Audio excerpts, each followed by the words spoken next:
welcome to. First of all, put your. You see, you're gonna have to put the phone. You can put your phone on mute because you're here with us. Right.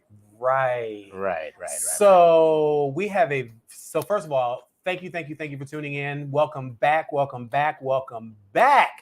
Who's already 13 hoes are logged in? Welcome back. Ooh, welcome back. Yes. Welcome back, Mr. Cocktail. Mm-hmm. Pop the court. We have a live studio audience here. We have the two original studio audience members that ever showed up. Yes. They are here, as well as say hello. We have. This is your one time to talk. Right. We have. Wait, them other hoes took off the first time, people. Hi, babe. We have tripled our studio audience. We are growing leaps and bounds. Hallelujah. And that is what we are doing here. So thank you. Welcome. Hey, and everybody. Lola's here. Lola's here. Josh is here. Louboutin. Mm-hmm. Oh, hey, Spiller Boy. We have a whole bunch of people here. Yes. So it is a celebration. We are here because it has been an interesting month. It has been an interesting summer. It has just been interesting all the way around. And you know I have reports. Child, we all got reports, honey. We got reports. But first, do we want to do a toast and we can get everything rolling? Yes, you go ahead. Because I feel like the day cannot start unless there's some alcohol. Yes, feel free to pop the cork. Now, you know, this is a real live cork. So we want to thank our studio audience members for bringing this cork. And I don't fuck with these corks. And so don't look at me like I'm crazy as I'm trying to open this and I look all okay, girl. Scared and shit. All right. I don't like this. Can we get a napkin or a towel or something to hold on? No. I got something for it. We're gonna pop it with this. Okay. So, but anyway, so we are here at the BGKH show. We are being classy as a motherfucker. And we have our Barefoot Bubbly Moscato Spumante because we classy like that. Come on. Now, this is not an endorsement because they're not paying us, but that's what we're drinking. Hallelujah. So, give me a second. Oh, wrong video. Hold on. We're going to get this off. Okay. All right. Here we go.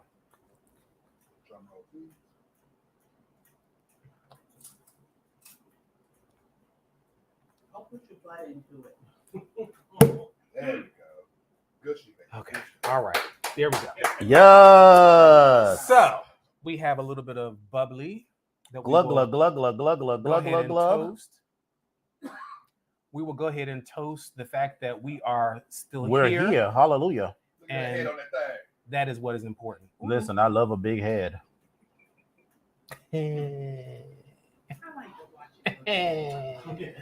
So, here's to you all in the studio audience and all of you all who have tuned in out in YouTube land. So thank you so much. Thank you for coming back. This season is special to us. This is our 10th season. Every time we go on hiatus, it's a season. Yes, it's our 10th season. And the culminating point of this season is going to be our 200th show. Yes, which will be before something around Thanksgiving. It'll be the day before Thanksgiving. So cheers, queers. And all those that are not, and all those that don't drink, but you know, and adjacent that don't drink and everything else. So, oh, this is good. This is good. It's real sweet. It is real sweet. It is. Hold on. Let me see if I can. It's real sweet. Oh, right on the keyboard. There we go. You don't need no more. You good. I know, right? Who got a napkin? I got a napkin. It's just luckily it's just on the keyboard and not on the actual computer, so we good. Thank you. Appreciate you. Best boy, come on. Best grip. Gaffer. That's what I've heard. Gaffer. Oh, you too. Okay. Listen, that's what the girls are selling me. I mean, I'm just saying. You know, it's just the reports. As long as it's nothing negative, you know, we're gonna go ahead and support it. That's what we're gonna do. We're gonna support it. So, we normally start off this show by asking each other about how our weeks went. Yes. Or how our week went. And because no, how your vacation was. we're gonna start this off with how our vacation or our weeks went. Mhm. But some of us went on vacation, and so there it is. So, hey, Black Lion, what's up, Eccentric? Bill, how are you? Blue, El Teddy. El Teddy. Trouble. But anyway, so how was your week? It was good. Or your I'm weeks. gonna let you go because I'm still getting the video together. Okay, so listen, let's see. I look forward to our time off because it gives you a time to recharge. I absolutely love what we do. I enjoy it. I look forward to it. It's very cathartic. There's a lot of things that are going on that you just want to talk about. And I look forward to having like this captive audience that we can talk about stuff with. So I absolutely enjoy it. But it's time consuming. Jesus Christ. I'm like, between you got to go to work, and then I'm at the Black Cock, and they got their bullshit going on. Black Cock and Cock. What now? That's what I call it. The Black Cock and Cock. Oh, okay. They got their bullshit going on every day, and then I feel like I'm fighting with folk all the time, and it's just it becomes annoying. But I look forward to this all the time because I get to come back and actually be with family. So I feel like everybody's watching the show, and that's a part of the show is family, and so I enjoy that. I enjoy spending time with the family, so I enjoy that. But this week was really, really uneventful. These weeks were really, really uneventful, I should say. Well, that's good, actually. No, which is absolutely perfectly fine with me. Mhm. When you're running, you have all this shit that's going on between your personal life, between your work life, between everything else. It's just a lot. So it's kind of good to just kind of sit down and do nothing. And I enjoy that. So I was able to sleep late. I was able to actually go out on a Wednesday night and kind of, see what's going on, hit some karaoke spots, spend some time with a few people. And then my monkey ass then went out and got attacked with the COVID. So I was a little annoyed. Dun, dun, dun. I was a little annoyed with that because, you get your boosters, you get your vaccination, you get your boosters and everything else. You just feel like, I'm on top of the world. Now, was I doing 100% of what I should be doing as far as masks and things of that sort? No. But we gonna speak the truth. But no one else around me was. No one, and that doesn't mean anything. But again, everybody wasn't. So Yeah, it wasn't like you did anything like everybody else absolutely didn't not. do, so. Like it wasn't ridiculous. It was just random, and I just happened to be that person. I say that all the time. The way my luck is set up, I'm usually that person that gets selected for something, or it's a weird something, and it just is what it is.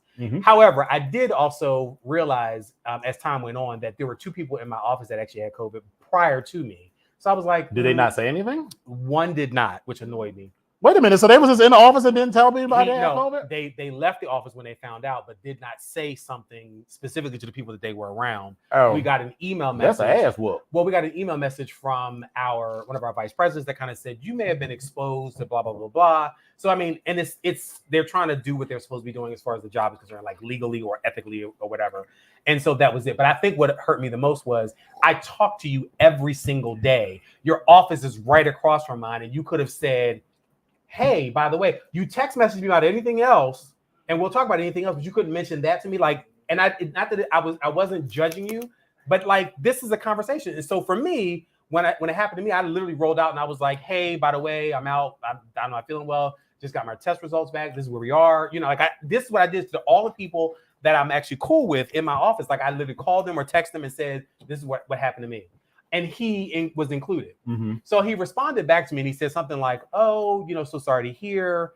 Sorry about that. But hopefully how do you put it? Hopefully my diagnosis or my COVID didn't affect you or something like that. And I was kind of like, so now you say it afterwards? Like when I tell, I got annoyed with that.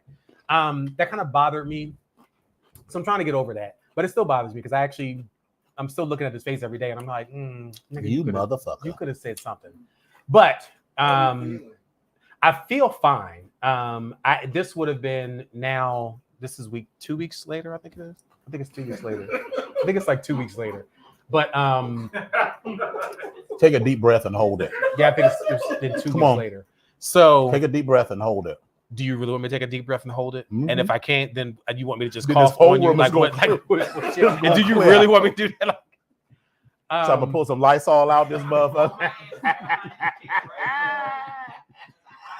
So but again, that kind of annoyed me. But other than that, it was all good. I was able to take a trip out to amusement park. I got on the motherfucking Wonder Woman. Not Wonder Woman. The Jersey Devil in New Jersey. Six Flags, New Jersey. It is so my favorite roller coaster of all time had to have been the Flight of Fear down in Kings Dominion. I love these roller coasters that just start off and just boom, boom, boom. It was amazing. Next was Revolting because it's just a whole bunch of like good shit. But then this has taken the place of both of them. That doesn't mean they're still not good, but that is taking the place. This single track roller coaster that you're on top of, it's like an I-beam, and the track is like gripping on top of it. It is fucking amazing. Now, the funniest thing ever, one of our brothers was there. He's in the studio audience right now. And so as you get on the roller coaster, it doesn't stop. So it comes into the station, it's moving slowly. And so one of our brothers was trying to get himself on the ride. And because of a few minor technical difficulties with balance and things of that sort, it was just a moment. So here I am looking like, bitch, are you on? Bitch, are you on? You in the car? So as he had to turn himself around on the car to sit down and put the safety thing down, I was like, okay, he's good. Anyway, that was hilarious because it just didn't stop. It just moves until it gets to that hill and it just goes straight up. But anyway, that bitch went up and that bitch came down and I was like, woo! So it was amazing. I enjoyed that. I enjoyed hanging out with the brothers. Like I had a good time. And so that was definitely a good part of the week. Let's see. I'm trying to think of what else that I did. I mean, I did a whole bunch of drinking and I did a whole bunch of okay, so let me publicly apologize. So we have talked about coyote bites on this show, and I'm gonna just leave it at that. So I went out with a couple of our brothers once again, and I'm hanging out with them, and I sat at the table and I realized I had in my bag, I forgot I had these coyote bites in my bag. So I was like, oh, okay, so let me share the wealth for those that wanted to participate. And so I took my little piece and okay, great, fine. So then everybody went outside and it was like, well, we're outside, so it's time to puff a little bit and, clouds are rolling. And I was like, oh, okay, cool. Oh, did I drink my champagne too fast? You just more. But just that quick, I forgot that I had a coyote bite. Oh, Lord. And to be clear. No, I'm good. A coyote bite by itself or the piece that I have is more than enough. But to add on top of that, the extra, I was gone. And so anybody that knows me, if you've driven long distance with me, I have two things that I definitely hate. I hate to drive at night and I hate to drive in the rain. And damn if it didn't start raining. Uh-oh. So I'm sitting in the passenger seat. And now you're nervous. Like a motherfucker. I'm glad I wasn't there because I would have ground my teeth down to stumps. We were moving so fast. And I'm grabbing on the oh shit bar, and I was just like, I'm in the car, and I was like, so then I'm sitting there thinking, like, relax, get yourself together, like, it's cool. But the rain was coming down so fucking much. This was Sunday, and I was like, oh my God.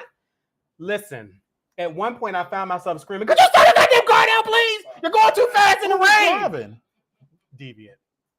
Oh. So I will publicly apologize to Deviant. I don't even know if he's but listen. I'm gonna give him his prop and his credit.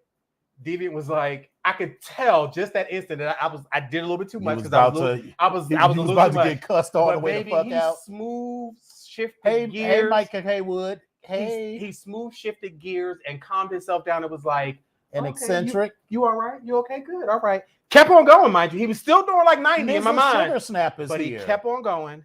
But he just started talking. He was like, oh yeah, because he knew we were about to get out the car. He was like, oh, I'm gonna get you home. You good? I'm gonna get you right. Just get you out of his fucking car. Bitch, that's exactly what that was. So when we pulled up in front of my door, I don't think he stopped. I kind of rolled out in the rain. So I just want to take this time to publicly apologize because again, it was a bit much what I did and how I did it. So I need to talk about that. But other than that, it was a cute Sunday fun day. And we had a good time. So it was really good. And I just had a good time. So but that, for the most part, has been everything for me in the past couple of weeks. Now, I know my time off hasn't been as on basic. right as other people. So, but I'll now pose the question. So, Dominion, how was your time off? How was your weeks? So he's getting ready to thumb through and pull up this whole guide on his screen, like. But that's all right because I'm gonna go. I got time to, Oh, hello. And welcome to my fabulous little home adventure for the week. Hello, camera person. I've got a new camera person this year. Oh, isn't he lovely? Look at our little hot tub. And yes, and look, watch your step, camera person. Good help still continues to be very difficult to find these days. But he's making it. Turn slowly. Okay, don't step on the tiki fountain. Look at the kiki fountain. Yes, isn't that lovely? Back to me. Eyes back to me. This is about me. Now don't fall into the pool, camera person. Thank you. Oh, look. And playing the role of Epic is Volt. Say hello to the people, Volt. Hello, people. It's so lovely to see you. It's lovely to be seen. All right, thanks. All right. And this is the pool. All right. Oh, hello. And welcome to my own private pool party. There we go. All right. There we go. Everyone, hello. Hi. Hello. Welcome, everyone. Hi. Hello. Welcome. Oh, wait a minute. Why are there people at my pool party? This is a private function. Oh, but I see the new Epic is here. Hi. Hello. All right. Thank you. So let me walk you around the pool. This is lovely. This is camera person. Follow me. Follow me. Camera person. Watch yourself. Thank you, camera person. You see you. Yeah, come on, camera person. Do better. Walk around this way. Remember, you're following me. Yes, there you go. Now, there we go. See, the help continues to be so hard to find. Watch your step, camera person. My insurance does not cover this. Thank you. Look at the water. Isn't it lovely? Isn't it lovely? All right, so there we go. And we're walking. Thank you so much.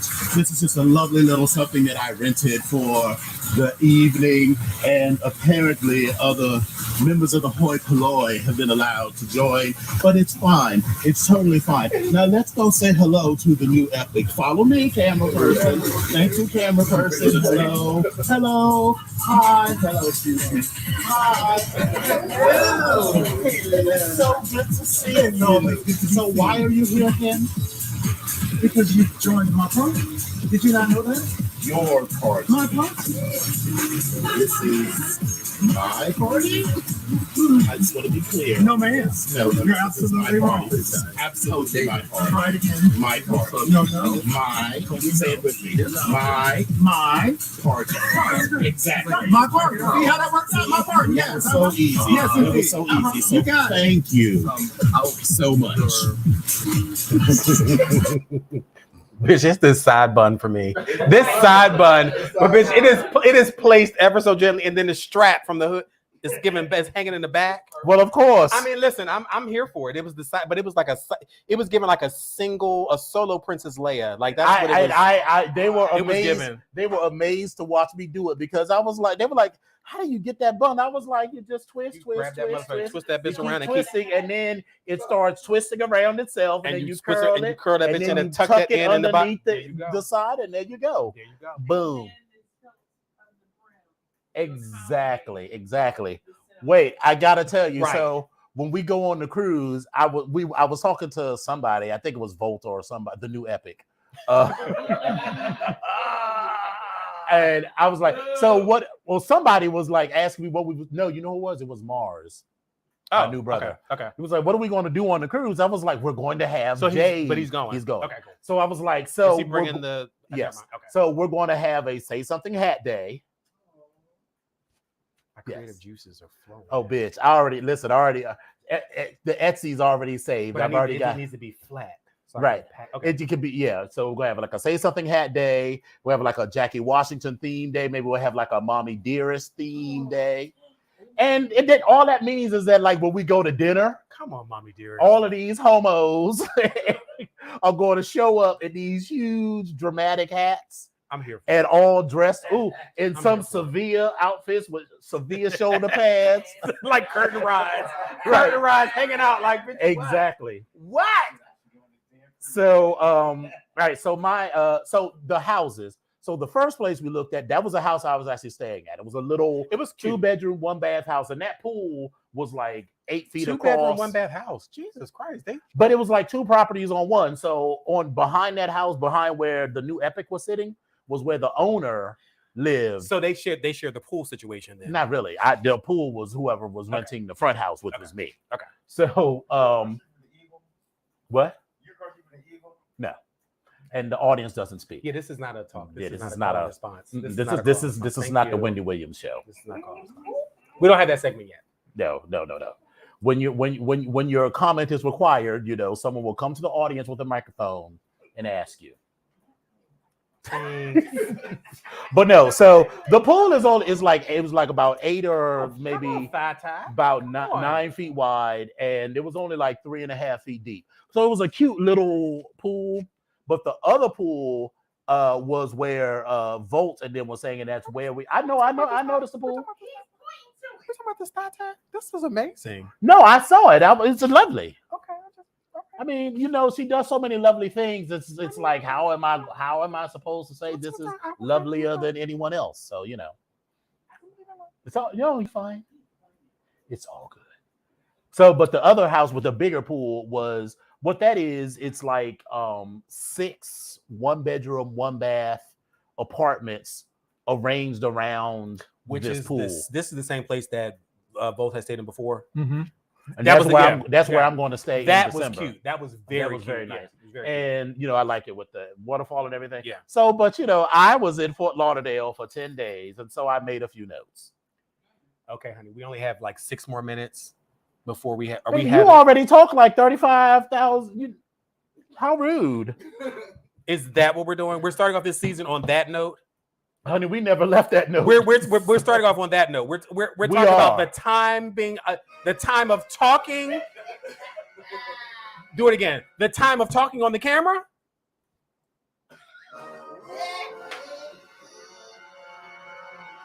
Because I do believe that we do a recount.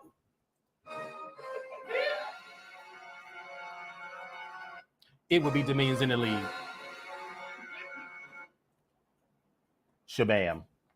I I'm love. just saying. I love you I love you like a fungus. I surely do. All right. So as I was saying, all right. So quickly, the flight was uneventful. We had drinks. The Long Island's were Long Island. We had a house get together on Saturday. The kids were trying to show their buttholes. The grind. Oh, I got on Grindr just for shits and giggles, but they were very persistent. It was like, so we're going to hook up today? And I was like, oh, maybe when I get back from the beach. Oh, and I wasn't going to the beach, but they were like, Lewis and his boyfriend. Lewis. So I did make it to Slammers twice because I was there for 10 days. So I went Just both twice? Fridays. Because, girl, I had shit to do with my life. And I mean, I fucked like 6 dudes one day and like 8 dudes the next time. I was drained. I couldn't go but so many times in one night. Listen. Anyway, so this drunk dude, the way his body anatomy came together, it looked like he had a second booty hole at the top of his crack. Like, I don't know if it was like an abscess or some sort of something. It was weird. And then there's one dude. So we're in the orgy room, right around the padded Which bed. is cute. Yeah, that padded And bed. then some dude just like, hey, dude, get your fucking finger on my butthole with those sharp ass nails. And something about the way he said it just cracked everybody in the sex club up. So that was funny. That was probably Lewis's boyfriend or Lewis himself. So I needed to get my nails done. This is still the same nail. This tells you how good it was. I got them dipped. I had never had the dip before. I'd only ever gotten the acrylic. What's the dip? So As they opposed to do the same they do the same manicure, right?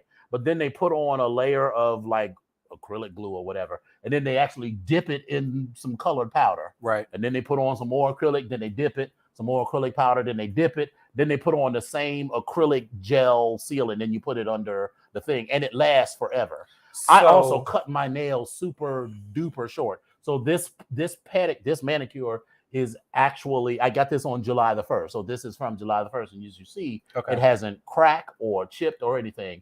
We have a question from the audience. Yes, we will allow questions from the sorry. audience, Maximus. It's called S&S. Yes, Okay. that's the powder. So when you go to basics, so here you can You can say it loud. You can talk louder. When you go to the basics, you can request an S&S manicure. Okay, all right. The question is the problem is that so they didn't have the exact color orange that I wanted. So this is a little dull for me because I want the day glow orange that you can see from the moon. Oh, okay. And then you can take your own powders and things, and you don't want to be co-mingling with everybody else. Well, there we go. All right. So then I got my nails done. Oh, and then so I had I told Steve, when Steve Bell is one of our founders that cheers.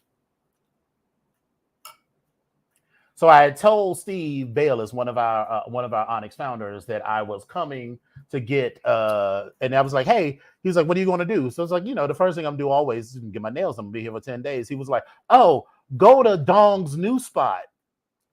The dude's name is Dong. Okay. I was like, he used to Vietnamese. Okay. So he used to work in the one spot, and the one spot was cute. The cute little where he was like, he give you the leg massage and he started rubbing above the thigh. And then he was like, Dong will suck your dick. So did you get your no, hold on, let me finish. Picture it. Because I'm just saying Punta Cana wasn't as eventful for you. I just want to make sure you got what you okay. I mean, you mean Cancun. Was it Cancun? No, we were in I thought it was was it Puerto Vallarta? Puerto Vallarta, yes. Puerto Vallarta was not as it wasn't as so it didn't give because he said, oh well, Dong gave me head while he was doing my nails, and so I was like, oh okay. So I walked in there with a shirt that said "Eat Me." So you do have his address, right? I got his. Of course I got. Girl, of course, bitch, I got you. What time are you arriving on Thursday? I don't like 9 something that in the PM. Oh, because we can do it on Friday. Oh, yeah. We'll do it on Friday before we go to the beach. But yes, so I walked in, and as he was doing my nails and my feet. Hold on. The beach on Friday may not necessarily work because I'm gonna be ready to get my shit all the way together, so I might be booked. I just got to figure out a time. Get your shit all the way there. What the fuck are you talking about? Friday when I get there, I got shit to do. I'm just saying, I got people to see. I have boxes to check. I'm just saying we can go, honey. I just need to schedule that around. The car that I'm driving is headed to the beach. Okay, and that's fine. Listen, right. I just need to schedule all that around. But back to my story. I'm so sorry. So I walked in with a shirt that said "Eat Me." I'm getting my nails done, getting my feet done, and he is slowly, he's like, giving me the little, So I'm having a good time. And then so what happens is he kept saying, you want to get your eyebrows done? And I was like, no, I don't need my eyebrows done. He was like, you want to get your eyebrows done? So I was like, because that's the thing. He can't just, I was like, so I kept saying to myself, so I'm like, because I'm sitting there like this. So now I got to say I want to get my eyebrows done. Get my no. I got to get my ankles waxed. Get my ass ate. Like what the fuck? I'm trying to understand. No, I'll tell you what the key word is. But so then I go in the back and I get he starts doing my eyebrows and then he starts like jerking me off, like low key, just like a little bit. And I'm a little bit, but he was behind schedule. So I think you got to be like the last person because Steve was the last person. Rush you out the door. So then, quick violent jerk off. So then I understood he's biting his nails in. Because when Volt got there, he was like, Bristol, I need to go get my nails done. I told him, Steve, this place is like, go there. And then afterwards, I was like, so did he suck your dick? He was like, no. But he did fondle me. And here's the code word. You gotta say, Steve sent me. You gotta say Steve sent me because otherwise I need to have a shirt that says Steve sent me. Just gotta be like, hey, I'm a friend of Steve's and he recommended me to you. So that lets him know because of course Steve is gonna say he sucked my dick. So so now we are, sort of. But I mean, but listen, was it good or like was it just? It was a quick little jerk. It wasn't like it was because it was like a bunch of other people in the thing. So you gotta be you go and they do it in the back with the eyebrow threading because it's in a separate room. Obviously, he's not gonna suck your dick out where where Miss Mabel is getting her nails done.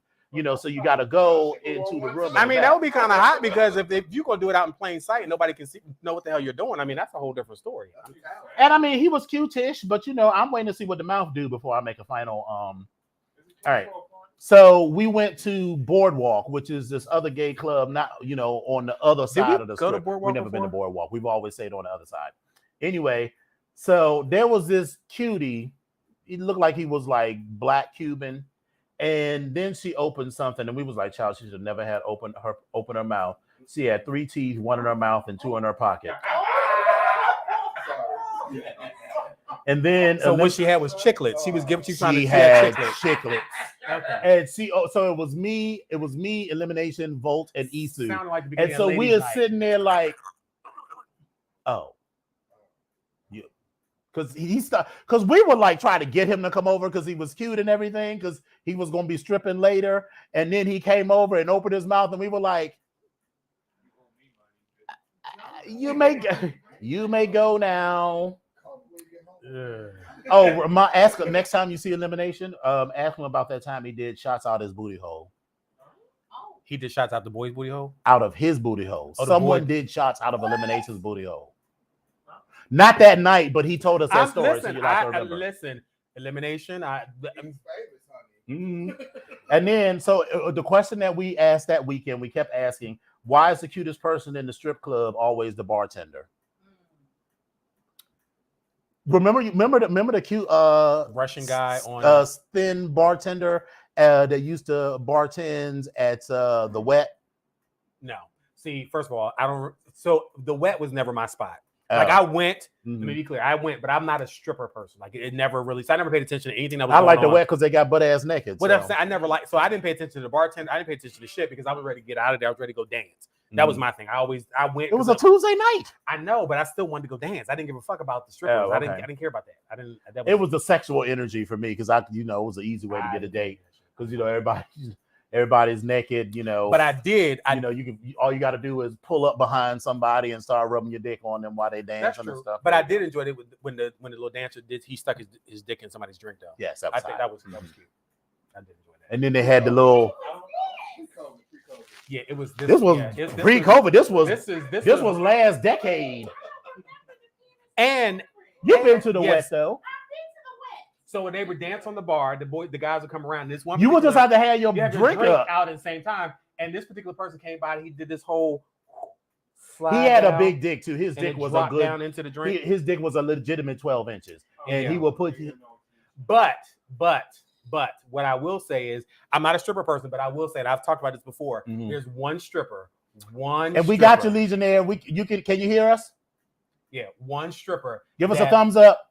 That would make me Okay, we got you in like 2 minutes. sign my paycheck over to him. And it happened one night at the motherfucking on Kenyon Place. What's the other Knob Hill. Happened at I Knob can never Hill. remember the name of it Upstairs anymore. in Knob Hill, this motherfucker got up. He started dancing. He pulled out a hot dog bun. What the fuck is he gonna do with this hot dog bun? He stuck his dick in the hot dog bun roll, and I was like, "Oh my god, I'm thinking it's bigger than a roll." But then when the bitch grabbed the thing of mustard, and he went, I know. bitch, I passed out. I was like, "Oh my god, what is going on?" And whenever you tell this story, I always say I know exactly who you're talking about because that's the same dude Shake Dog. that when we I will say his name. that is the Shake same Dog. dog. That's the same dude. When we was in Atlanta, we went to the Palace. He may have been there, but he's it was Pride in Atlanta. So that was the one that fucked himself with the beer bottle and gave himself a beer enema and then squirted it back over the crowd. Baby, listen, he is a talent. The crowd He was is a split. force to be reckoned with. And I'm just telling you, I literally would have just signed my. Let me just go ahead and sign this. The crowd was split evenly between those who were disgusted by that and those who were turned on. And baby, I was like, yes, right in my face. Listen, he is amazing, and he's married with kids though. Oh, good for him. Yeah, good for him. Yeah. He's married with kids. That's all I'm saying. I didn't see that part. He But had a beer bottle. He came out with the bottle. He started drinking it. I was like, what is he gonna do with that beer bottle? And then I was like, he about to fuck himself with that beer bottle. And the dude that I was with, I was like, He about to fuck himself with that But beer see, the bottle. funny thing for me is that turns me on even more because I was like, oh my god, and you're versatile too. Right. And the dude that I was dating did not care for it. But I was like, yeah. So he got down on all fours, threw his legs back and took the bottle and started fucking himself with it. And the bottle was half full of whatever it was he was drinking. And then he squirted it back on the crowd. And like half of the crowd was like, and the other half was like, and I was in that latter half. My date was like, that is disgusting, but he liked it later on because, baby, I was in the mood. All right, so I'm almost finished this story. All right, so that time I almost died roller skating. You can still see it. Did. So listen, when's the last time you went roller skating, Bristol? The last time before that, Yeah. was when we were in the 8th grade. The fuck? That's been over 30 years ago. Yes, so before the time on July the 7th, 2022, the last time I roller skated was 1983. Yeah, I was about to say. So we would have been like 13 or years, 14. yeah. Yeah, 13 or 14. Yeah, that was how long ago it had been. Jesus Christ. And maybe I'll do it again in another 29 years. Listen, I got my skates in the back of the car and ready to roll when everybody is. So I'm just saying, let me know when y'all ready. And then I found if you What's up? follow my Instagram, you'll see an example of the kind of Say Something hat that I'm going to have. My creative juices are flowing. I'm sorry. I got. And the last thing, and this is a quote from our founder, Steve Bayless: "Don't be too common too quick." He was talking about when he was a kid. This was a piece of advice because Steve was a little hot in the ass when he was 20 years old, and some older black gay pulled him aside because Steve would go home with anybody that gave him the slightest brush, and the older gay said, "Don't be too common too quick." And I was like, that's good advice. Wisdom child. Mm-hmm. I mean, All right, so as we get started talking about the show, we have an announcement to make, and this calls for a toast. Yes, this is a toast. So the BGKH show is going from We branch it out, baby. to an umbrella organization. We branch it out. So premiering the first week in September will be The Outpost with Legionnaire.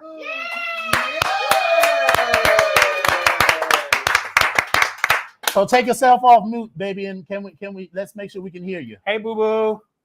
Hey, everybody. Yes. Adrian. Yes. So thank you for showing the hold of that deserves a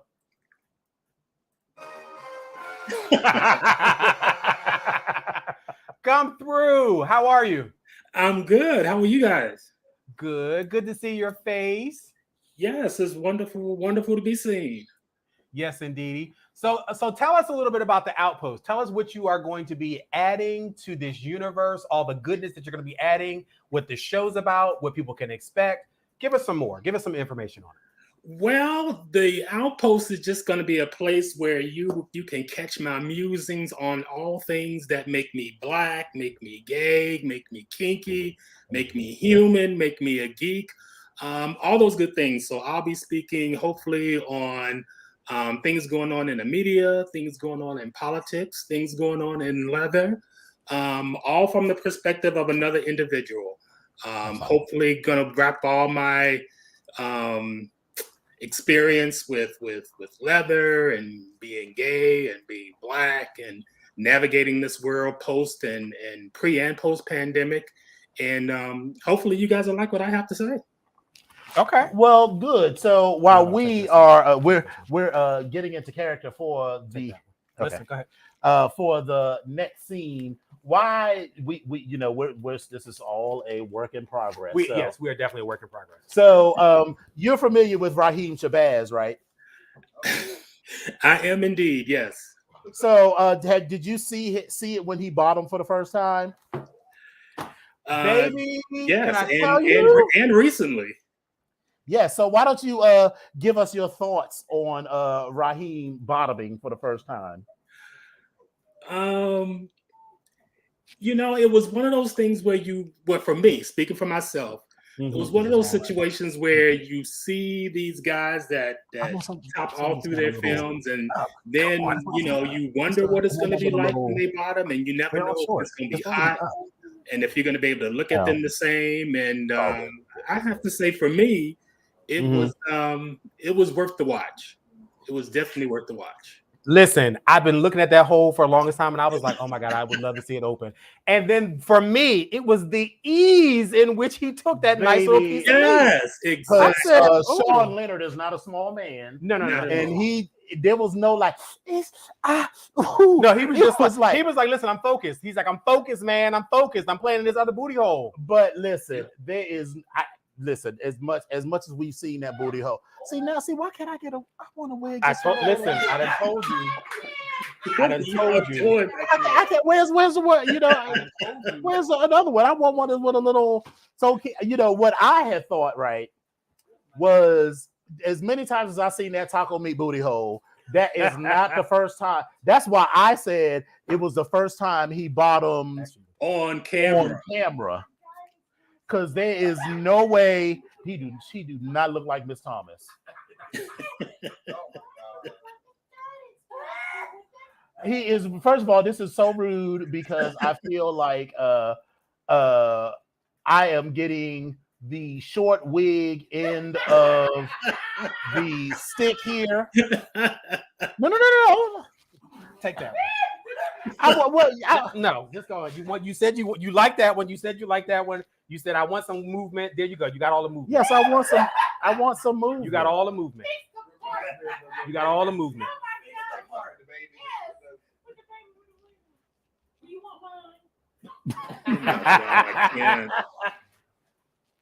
There we go.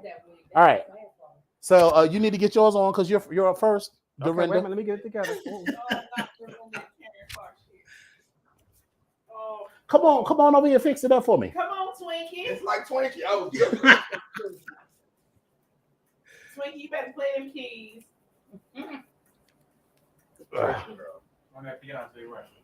Church girl. Thank you.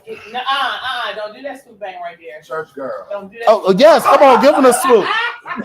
All right, so This is City Girls album, year 2029. yes. So a tribute to the great Michelle Nichols. Yeah. So she is most known for her work on Star Trek, but for those of us of a certain age and a certain persuasion, she will always be known as Dorinda from Truck Turner. So in her honor, we are going to do a reading. Hold on. So let me get there. Keep on. So, ladies and gentlemen, I present to you. Hold on, I ain't there yet. I can do mine then. Okay, go ahead. Master Queer Theater. Yes.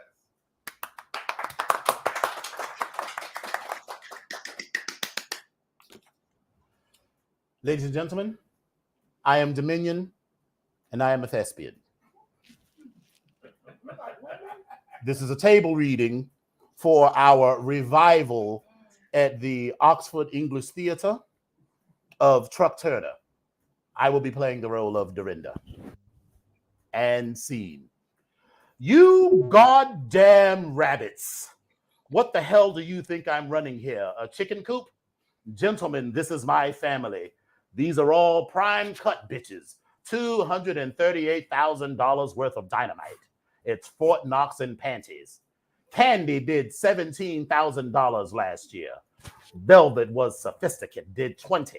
Used to be a Paris model. Jess and Annette each did 22.5. Show them your wares, bitch. See what you get if you good. That's Turnpike. She did 26.5.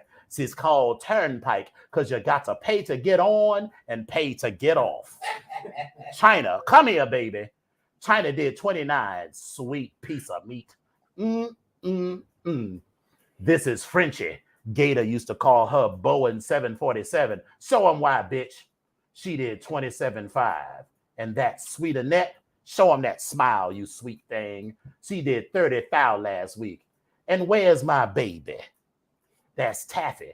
That bitch throws $37,500 working part-time and shit. Her clients think she's too good to fuck. They call her Colonel Sanders because she's finger licking good. And scene.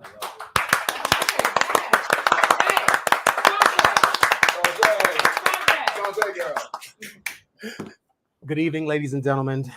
I will be reading a scene that is near and dear to my heart. My name is Starkeisha. Beaverhausen.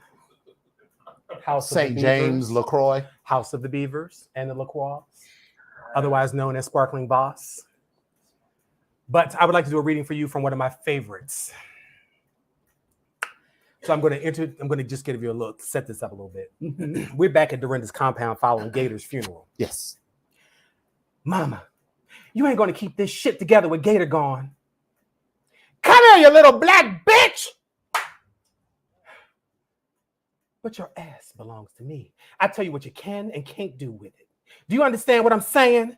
I didn't say I was leaving. Shut up! Now all you whores sit down. I want to talk to you. Anybody thinking about leaving here is going to find my left foot square your ass. Do you understand that? Are you going to say I was going to leave? Shut up, you junkie whore! I'm talking to you! And those two bitches that left, they better learn to sell pussy in Iceland because if I ever see them again, I'm going to cut their fucking throats. We are family. And that's what we're going to say. Now, I got important business out there today. And when I call you, I want you to come out there and shake your asses proper, like this fucking wig. You hear? Now get your ass out there and make it look good. And Raquel, take that fucking jacket off. Move it. That's my favorite scene. Bravo! Bravo! Thank you so much. Thank you. That's Tony Award winning shit right there. Thank you. Thank you so much. Wow. Legionnaire, thoughts? Was there any thoughts? Was there critiques? Do you have any notes on our performances? Anything that we could take away from this that's creative and constructive? Wow. Just wow. It was beautiful. Beautiful. Just beautiful. Thank you. Thank you. You could have thrown the hair just a little bit more, but other than that, it was all there. I don't like her. I don't like her. I don't like All her. right, so I don't like her. it's going to be the Outpost featuring some other bitch. So all right. So let's see. Let's talk about a few things quickly. Ricky Martin's nephew dropped sexual Which was allegations. ridiculous. Ridiculous because I was like, anytime, I was like, Ricky, you make too much money. Listen, because y'all think Ricky ain't got no money. He got that Latin American money. Ricky Ricky got that a Latin lot American of money. motherfucking money. That crowd in particular. Oh my God, they Absolutely. loved Right, him. and Ricky got too much money. I was like, of all the motherfuckers that you could fuck, you had to fuck your nephew. Your nephew? Well, she withdrew those allegations because all She that most shit was certainly made did. up. Apparently she got some mental issues. So I hope she gets the they help did that say she that needs. for quite some time, for a very long time. So I want to delve into this story where Orlando Brown. This was at the beginning of the month. A lot of shit happened while we was on vacation. It's a lot, but we just gonna talk about the recent shit. We're not talking about so much of the old stuff, Right, but this again, is some funny. mentionable stuff. This was hilarious. Orlando Brown was on the interview with somebody and said that Bow Wow had some bomb ass pussy, and I was like, listen, I have been wanting to fuck Bow Wow for a long time. Really? Yes, them light eyes, and he ain't but like 4'2". Really? Yes, Wow. yes, Bow Wow has Really? been on my list for a long I time. mean, he's not unattractive, but really, he doesn't come across as damaged enough for you. I just don't. Ooh.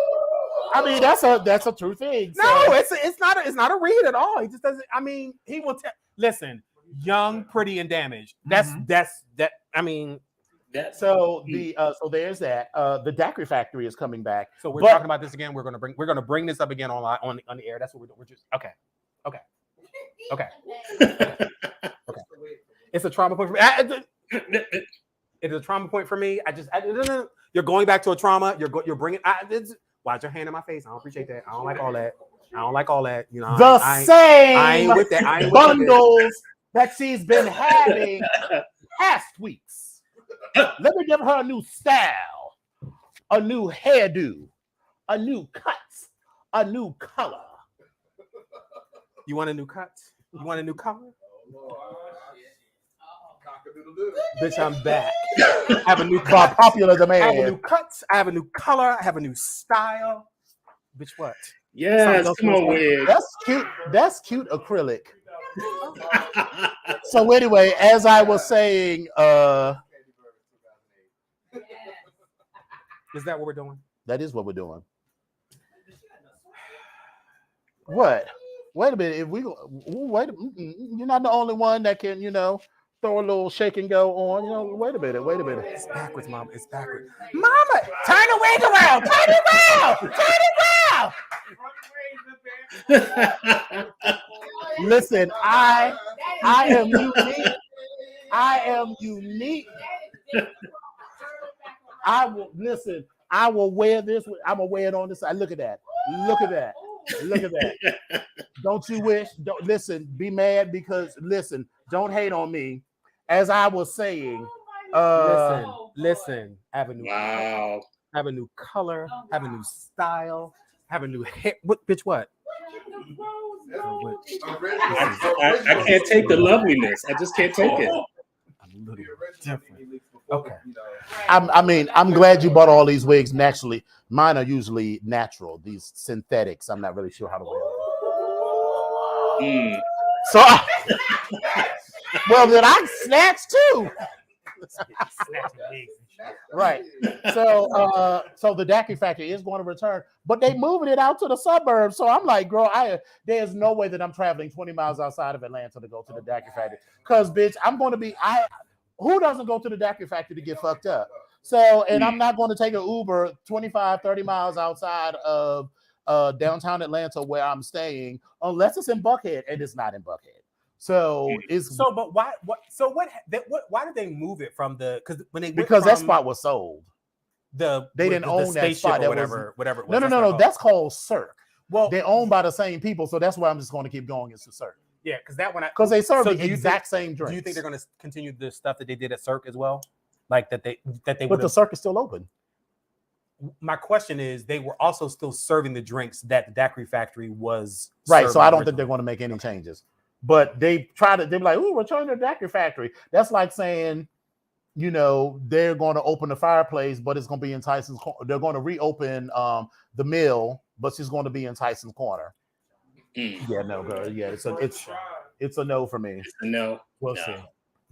So, what do you think? So, we all know.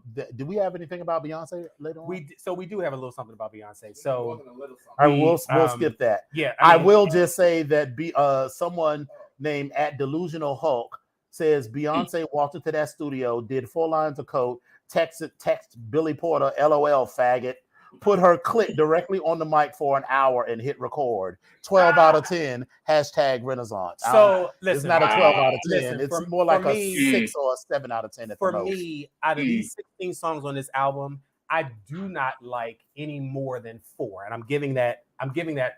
Which 4 do you like? Extra. I know I like the one Pure and Honey. Yes. I heard my friend Kevin Prodigy on there, so I was happy about that. Yes. I do like the one. I think it's Move. I like the beat of it. Mm-hmm. I think it was Thick that I like. Thick is and cute. Then there was the Alien last Superstar, one. Alien. What is it? Alien. The Summer Renaissance or whatever. Summer Renaissance. Yeah. That's kind of. And you know what? It took me a moment to realize the summer was not the season, but Donna Summer. So that's the only one. Those are the only ones that I think I possibly. I like Alien Renaissance too, or Mm. Alien. What is it? Alien Superstar. Alien Superstar. For me, this album sounds more like something that Solange would have made as opposed to Beyonce. Yeah, and I just Beyonce is more hip hop R&B ish than what this album is. And the by itself, I think the songs and all stuff are okay. But I like the fact that she gave homage to some of the old some of the older artists like Moy Honey and some of the other like Kevin Aviance, because he's like sampled as well. And so I appreciate all that. Who, by the way, we had at Code Red. So thank you so much. But I do like that. But the rest of the album, I'm not really. People are talking about Church Girl and a couple other things. Yeah, Church Girl, and it doesn't really do it for me. But that's just, and I'm not. It's also Beyonce. go ahead. We have a comment from the audience.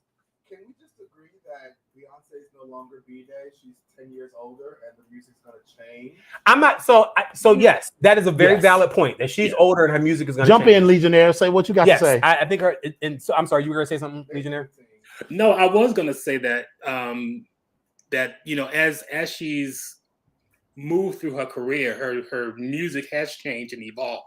And I think the thing that struck me about the album and that the kind of thing that I've heard people talk about is this, what do they call it?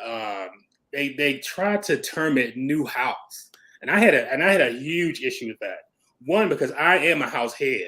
Right. So if we're going to talk about house music, we can talk about house music. Now what she has done, in my opinion, is that she's taken some house beats and put her spin on it, and she's sampled a few things. But to say that it's something all of a sudden new and new and special, no, it is not. We're not doing that. No. Right, we're not doing that. I feel like it was. I feel like this is the exposure that some of this younger generation needed to house music, possibly. But it doesn't work for me. I don't know what it is. It's just not working for me. Go ahead, maybe just because I'm old, so I don't know. I'm gonna listen to the song. What I'm hearing, like when Janet had these CDs, she evolved to a different. She evolved. Mm-hmm. It seems like this CD. I'm just saying that she hasn't evolved. No, it's definitely an evolution. It's a takeaway. For me, the problem is that it feels like she went to a couple of the spots with a couple of her gays and took a few notes, but it still feels almost like an outsider's perspective. Yes, on it, and all of the songs follow the same formula. It's a cute little beat. She writes like 2 or 3 lines of dialogue, and then the whole song is just repeating those 2 or 3 lines of dialogue the whole time. So I don't really care for the formula. But as with any Beyonce project, like the first time Formation came out, I could not stand that song. Like a lot of her songs, I don't really like them at first, but they sort of grow on me over time. So I kind of feel that, like, I never disliked Beyonce. I've always found her that actual B-Day album. That is, I think, what sealed it for me as far as liking her music. Because Deja Vu, when I heard that, you don't like Deja Vu, baby. And when I saw that is my shit. When I saw her performing on the BET Awards, and she stood there and she did this little pose with it, I said, "I'm so gay." I loved it. Like I did. I loved it. I loved. She had the little thing up her leg, and Beyonce will make you realize. Like, oh my God, you'll be like, if you ever thought that you weren't gay, you hear that one Beyonce song, you be like, I'm a fan. She brings it out, and I was here for it. She had the curly hair and the attitude and the body, and I was here for all that. But this is not doing that for me. And for now, me, Get Me Body did Get Me Body was another one. I was like, bitch, what? Mission 1? I said, bitch, what? Right. Yeah.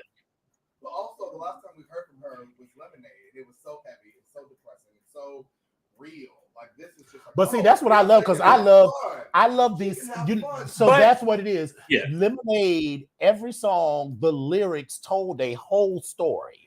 So that's what I like. These songs are cute. Now, I mean, none of them are terrible, but it's just random assemblages of words. Exactly. I think a lot of it had to do with the fact that Lemonade was an event when it was produced and when it came out. And I think since then, every Beyonce project, people want to see that event as a release. And Renaissance just wasn't that. Now, was it bad? No, I wouldn't say it was bad. I mean, there were a couple of songs that I thought was cute too, but it wasn't the event release that, I would think that Beyonce fans would be looking for. They love it because it's Beyonce, but is it the next best great thing coming from her? I don't think this will go down in history as one of her greatest albums. No, I don't think so at all. And then to be clear, we don't know what's coming. That's true. Part two could could turn. We'd be like, baby, this was just the prelude. And It might listen, blow all our wigs off. And if it does, I'm here for that. But I will say this: they've compared this album to Drake's album because they say that it was this whole going back to house music and trying to expose it. The stuff I heard on Drake's album, I actually like a lot better. I've not heard Drake's album, especially that little Sticky song. I was like, come on, Sticky. Mm-hmm. But there was a question. So everybody knows that there are 3 acts to this. So this is the first one. It is rumored that between acts 2 and 3, there's one of those is a full visual. So what you got from Lemonade, you will get for the whole Renaissance. Okay. So okay. Well, we'll see. That might turn. Might turn my gay gene on. What I also will say is she, like other people, are performers, and I like to watch her perform. Because Homecoming, for me, I could watch that over and baby, over. I will literally again. watch. Like right now, if you was like, let's just end this show and watch I can watch it Homecoming. over Like, and over okay, again. girl. Because it's so Especially the first 20 minutes. Yeah, like it's that amazing. first 20 minutes, I will watch that on repeat for hours. So I enjoy that. And so but then there are certain concerts that I can watch over and over again. Like I can watch Velvet Rope over and over again. Like I can watch, I mean, it's just certain things that I can keep watching, but that is definitely on the list. I can keep watching it. So I'm interested to see what she actually does and what acts 2 and 3 or whatever, what they bring. Hopefully it gets better. And I love the fact that she's paying homage to all these people though. Before we leave, we got to talk about Khalees. So let's talk about this. So first, many of you may have heard what's going on with Khalees. Khalees was mad because she, in her words, she says that she didn't even get notice that Beyonce was using her song. She said it's okay. She sampled me before. She's used me before, but I just felt like she could have called me and let me know that it was going to happen. Well, in her rant, she's basically mad at Pharrell, who took the rights and privileges and the ownership of her song away from her. And so she really didn't have to check with you. She had to check with the composer and or the producer who was the owner of these songs. Right. And she did. Correct. But the move that was petty, but then the ultimate business move was Beyonce just taking it all the way off the fucking, like taking it all the way out of the equation. The song is still there, but the version that they're going to put back on it doesn't have that sample in there anymore. I heard it today. You have to really listen, she said she's re-releasing it. Oh, no. Yes. But then she's also removing. She got flack from a fan disability rights talking about just like they did with Lizzo, talking about the words that she used. The word spaz. Yes, it was in the song. The song was heated, and it drew backlash from one of the social media users.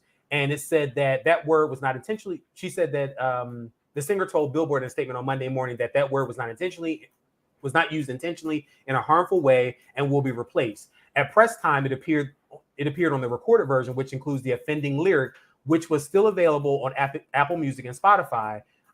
In the song, she drops into a frenzied, explicit sex rap near the end, which she growls, yada, yada, yada, yada, yada, yada, yada, yada, yada, yada, boom, boom, cat, spazzing on that ass, spaz on that ass, fan me quick, girl, I need my glass. And so the medical condition the slang term derives from is spastic, which refers to a condition in which muscles stiffen or tighten and preventing normal fluid movement. In addition to blowback on social media, the disability advocate and writer Hannah Devini wrote an op-ed in The Guardian on August 1st, which she said that her heart sank when she heard the Renaissance lyric. She said, "It's not very often that I don't know what to say, rendered speechless by ignorance, sadness, and a simmering anger born of deep bone exhaustion. But that's how I feel right now." She's the same person that actually called out Lizzo for using the same word on her special song, Girls. She said, "I found out by way of a snarky mention on Twitter asking if I plan to tell Queen Bey to do better like I had with Lizzo. My heart sank. Here we are again, but this time the stakes feel higher." She said, "Calling this one out is a whole other level. Whenever Beyonce so much as breathes, it becomes a cultural movement." And she said Beyonce's commitment to storytelling musically and visually is unparalleled, as is her power to have the world paying attention to the narratives, struggles, and nuanced lived experience of being a Black woman, a world I can only ever understand as an ally and have no desire to overshadow. So listen, I get it. Everyone's going to be very, very sensitive and trying to be very politically correct. And so there's nothing, while on one hand, there's nothing wrong with that and people should be politically correct, But on the other hand, I'm never going to say there's a right time and a right place to use anything that's offensive. But I think that there needs to be I don't want to say a safe space, but there needs to be some artistic freedom to be able to say something and use it in some sort of artistic way. And hopefully that doesn't offend people in any negative way. Hopefully. So black person says I'm a Yeah. nigga in rap music. Forget it. Yeah, this is true. Well, the thing is that first of all, some people are saying that this comes from African American vernacular English, and I was like, I can count in my life the number of times on one hand I've heard a Negro say "spaz out." It is a British term, and so I will accept in the same way that like American black people, some get offended when they hear, like when they go to Africa and it's nigga, nigga, nigga, nigga, nigga. It was like, well, isn't that what you hoes? Isn't that what you niggas say? So I get that. But let's not act like everybody. You could say that word is offensive to me. You can't say that word is offensive to everybody. And so I feel like if I went to Africa and some African artist released a song with the word nigga in it and I didn't like it, that's my problem. Yeah. That doesn't mean that he or they need to remove it because I'm offended by it in my country. There are plenty of things that Americans do that are offensive to other countries, and we don't even give a shit about removing it. So, I mean, I'm glad Beyonce removed it because it is, the thing is, Beyonce and Lizzo are international superstars. And so you don't want to, and Britain is a huge country and the UK is a huge fan base. So you don't want to offend a huge part of your fan base. But let's not act like this is something. Black people don't give a shit about spaz. I've never heard that as a thing. I've heard other white people say it. And I'm not saying that makes it better or worse, but I've read some articles talking about, it's a part of African American vernacular English. It is absolutely. No, it is. I have been black for 51 years, 4 months, and 22 days. Yeah. On one hand. But anyway, so my thing with Khalees is that she's mad at the wrong person. She's got a good art. The issue of artists not owning their masters and being taken advantage of corporations is a thing. Yes. I feel like she could have. So first of all, she needed to position it right because Beyonce legally did not have to contact her at all. She didn't have to even give Beyonce a writing credit at all or say anything to it because that could have opened the doors to a collaboration, other things. But she's done. Khalees called Beyonce the devil and said she was Satan and all this other shit. I'm like, girl, you are making it real hard for people to take your side, even with Pharrell. So she claims that Pharrell she did not get credit from it. So I'm with her on that. But if you need to get permission from someone, so here's the thing. When you take a photograph, the photograph does not belong to it may, but it usually does not belong to the person in the photograph. Right. It belongs to the photographer. Yes. So if I take a picture of you, or if Tyra takes a picture of you and I want to use that picture, I don't ask you, Tyra. I ask Tyra. Right. In fact, it will probably be a problem if I contacted you because you have no authority to give me permission to use that photo. And I think that her argument was that because they were friends, she could have at least called her. And they are not friends. Well, they are friendly. Right. I think that was part of her argument, but it really should have been directed more so at Pharrell. But there's a question. However, Beyonce has been known to steal other artists' music. Absolutely. She has been inspired by others. Come on. I don't know about that now. Steal is a strong word. Went into the label at Columbia and said, I want all her music but at her shelf. Let me interject with that. Mm-hmm. Let me interject with that. That B-Day album, all of the songs that you're talking about, she again went to the producer because the producer that produced a lot of that album was also the producer for A. Marie's album. Rich Harrison. Well, we could Rich go. Harrison. We could take it a step further and go back to Dangerously in Love. They had to pull that album and re-release it because there was a song on that album that Beyonce, at the time, her team, aka her daddy, they asked if they could use the song. Mhm. The artist said no. Beyonce did it anyway and even did a video for it, and they got a cease and desist, and they had to pull that album. So she does have a history. What's the song again? Because I think I I have don't it. remember the name of the song, but the artist is the I can't remember the lady who sang. It's on the her beat on her Beyonce album. It was her debut album. Solo. I have so it's on the hard copy though. I think. It's Yeah. You Okay. had to catch it like that first run. If you were one of the first ones to buy it, you got it. So I think the bottom line here is that if you are an artist, make sure you own your masters. I Yeah. mean, it's plenty of older artists. I mean, you know, remember there was a time Anita when- Baker just got her shit. Right. Y'all remember a time when every commercial had a Beatles song on it? Mhm. That was because I mean, They Paul didn't own that McCartney shit. didn't like that shit. You know who owned all of the Michael Beatles shit? Jackson. Michael owned the catalog. Jackson. Yeah, he owned the catalog. Because at some point, like Paul McCartney said some shit, and he was like, "Oh, I got that ass," and bought their whole fucking catalog. That's what ended their friendship. Right. Mm. But They- anyway, first of all, they didn't really have a friendship. So I guess she's still cool. You said who? Lauren Hill ain't said nothing yet. I saw that. Lauren Hill has fucked up her own career. Let's start with that. Right. Well, But in any event, so we had some comments in here. Bill says the kids are trying to say that Beyonce changed music. Yeah, I agree with you. That is a no for me. No. And then Spiller Boy says, "Are you all saying this is Bay's glitter?" I will say that right now. I don't think it's glitter because the song glitter was terrible. Glitter was Glitter terrible. terrible. House and ever. House and ever. Mm-mm. House and ever. No. Hello. Order. Ladies and gentlemen. Order. This is the BGKH show with Dominion Epic. Well, y'all can buy Thank it. y'all. Yes, we did. Yes, we did. And we can disinvite you All at right. the same time. Don't start that shit over here. Don't start that over here. However, it was a terrible album, but there were about 2 or 3 cute songs on that I album. was talking about the movie. Just We covered the whole thing. just Oh. like Charm Bracelet.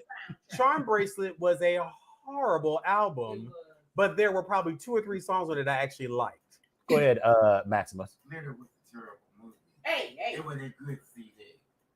Oh, okay. We will agree to disagree. on that. All right, so Right. while, we we're got a dropping, couple while of we're dropping this news, right. We got some stunt queens to talk about. but Let's talk about. let's because he might be nominated for stunt queen.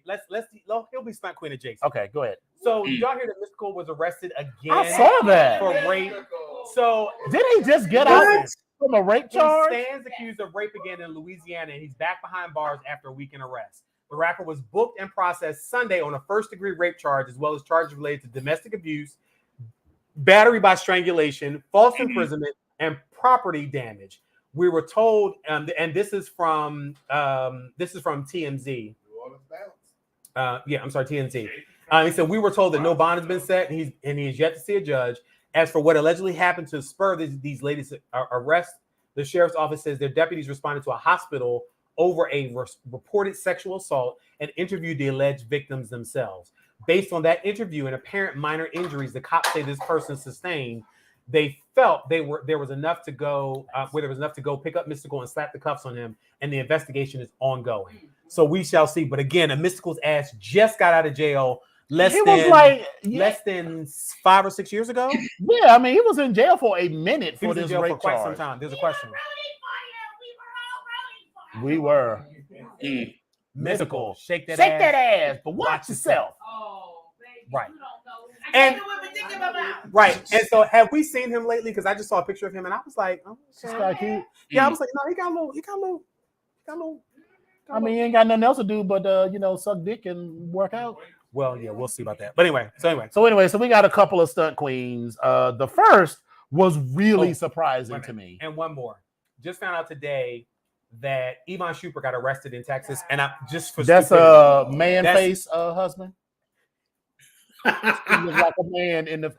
Legionnaire, am I wrong? Get him! Legionnaire, am I wrong? Does But- Tiana Taylor not look like a man in the but- face? She also that body is amazing. The body may be She amazing, also just but won she the looks Mask like a man. She's a housewife choreographer. She has a concert. She got a lot of shit going on. All of that is true, but she look like a man. She does have a strong bone structure. But anyway, he was arrested after being caught with a sizable amount of marijuana on Saturday in the Dallas-Fort Worth airport. Sources say the basketball star was in possession of what was described as a plastic bag filled with a green leafy substance. 6.2 and it was ounces. 6.12 ounces. That's of a weed lot on him. of weed. Furthermore, he also tested positive for marijuana upon taking a mobile test on site.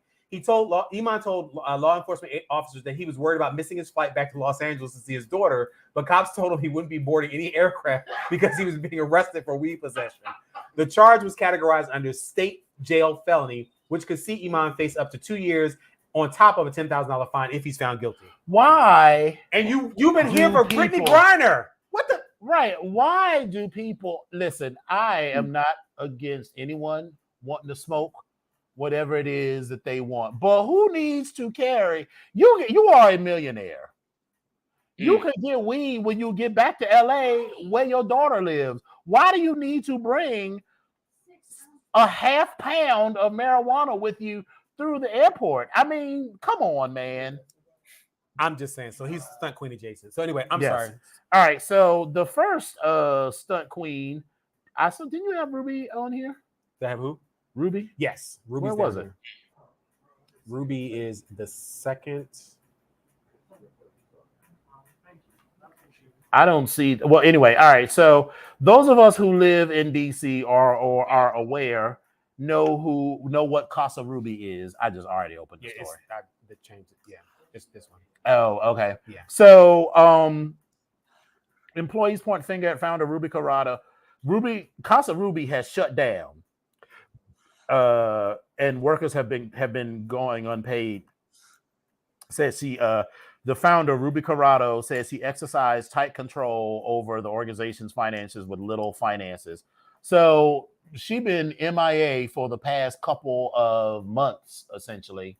And the staff hasn't been getting paid. And Ruby sold her $750,000 home in Bowie and then dipped. And so the last thing that people heard from her was after she sold her house, she started talking because she was planning to open Casa Ruby in Costa Rica. And but the staff hasn't been paid. And when I first heard this, I got on the kids a little bit. I was like, y'all don't know the whole story. I was like, she is a trans woman who has gone missing. Right. She's gone missing with some money. But I was like, I said there is really no good answer to the story because either something bad has happened to her, which is why she hasn't responded, or she pulled the stunt, which is just as bad. And pulling a stunt, I think, is actually worse because she's leaving a lot of the girls hanging. There are trans women homeless who are looking forward or not looking forward, depending on Casa Ruby for housing, for jobs and everything. And now all of those people have been left hanging. So she is definitely a candidate for stunt queen. Yep. We don't know. She hasn't responded to any communication. The last, like in March. Yeah, the last thing they talked to, they said she they haven't responded at all to the posts, phone calls or emails, but she told a Telemundo reporter last week that she was in El Salvador and had done. Oh, she spoke to Telemundo? Yeah. Oh, okay. That's an update. She said, although she stepped down as executive director last fall, employees have told city officials at the Post that she retains sole control over the nonprofit's bank accounts. And they she stepped down several.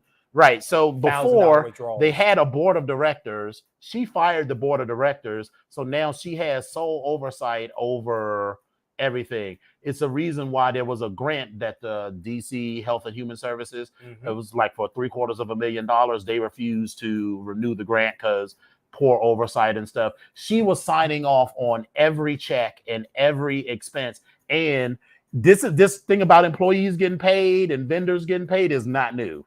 This has been going back, and it makes me feel bad because for the past 10 years, Onyx, like, do our community service at Casa Ruby, or we need And this. we We almost need did it again. we this year, need yeah. somebody to donate to for the gear show or Right. for Code Red. Oh, Casa Ruby, they do great Right. work. And if we had known, I mean, it's not like we donate millions of dollars, but you know, if I had known that our money was going, you know, to potentially to finance, you know, her fabulous house in Bowie. And the other part of that is they almost got money this year, but they didn't respond, which was you know, time Right. enough and understanding. But the other part of it is she has a $750,000 home and she made $260,000 a year. Her salary went from 1 year was like 33,000. Over like 5 years, her salary increased from like 35,000 to $250,000. $260,000. $60,000. That's because there was no board oversight, so that was part of it. And I mean, listen, I'm not of those, you know, I know our friend Dominique Morgan is, you know, in nonprofit, and I'm not putting her in the same category, but just because you work for a nonprofit don't mean you're supposed to drive a 12-year-old Ford Yugo. I mean, That a is correct. 30-year-old Ford Yugo. But I'm saying it's like preachers. If the Yes. people that you are serving are homeless or only make $20,000, you can't be walking around or driving around in a Maserati and living in a $750,000 house. I mean, maybe you can, because I mean, I can't fault you for getting paid legally, but then make sure your employees are paid, and make sure that your vendors are paid. Yes. Right. So all right. So that's Stunt Queen number 1. Legionnaire, I want to know what your thoughts are on our next Stunt Queen, the pastor who was robbed in $1 million of jewelry. Okay. You all right, baby? Legionnaire. First of all, let's start at where his church is. Mm-hmm.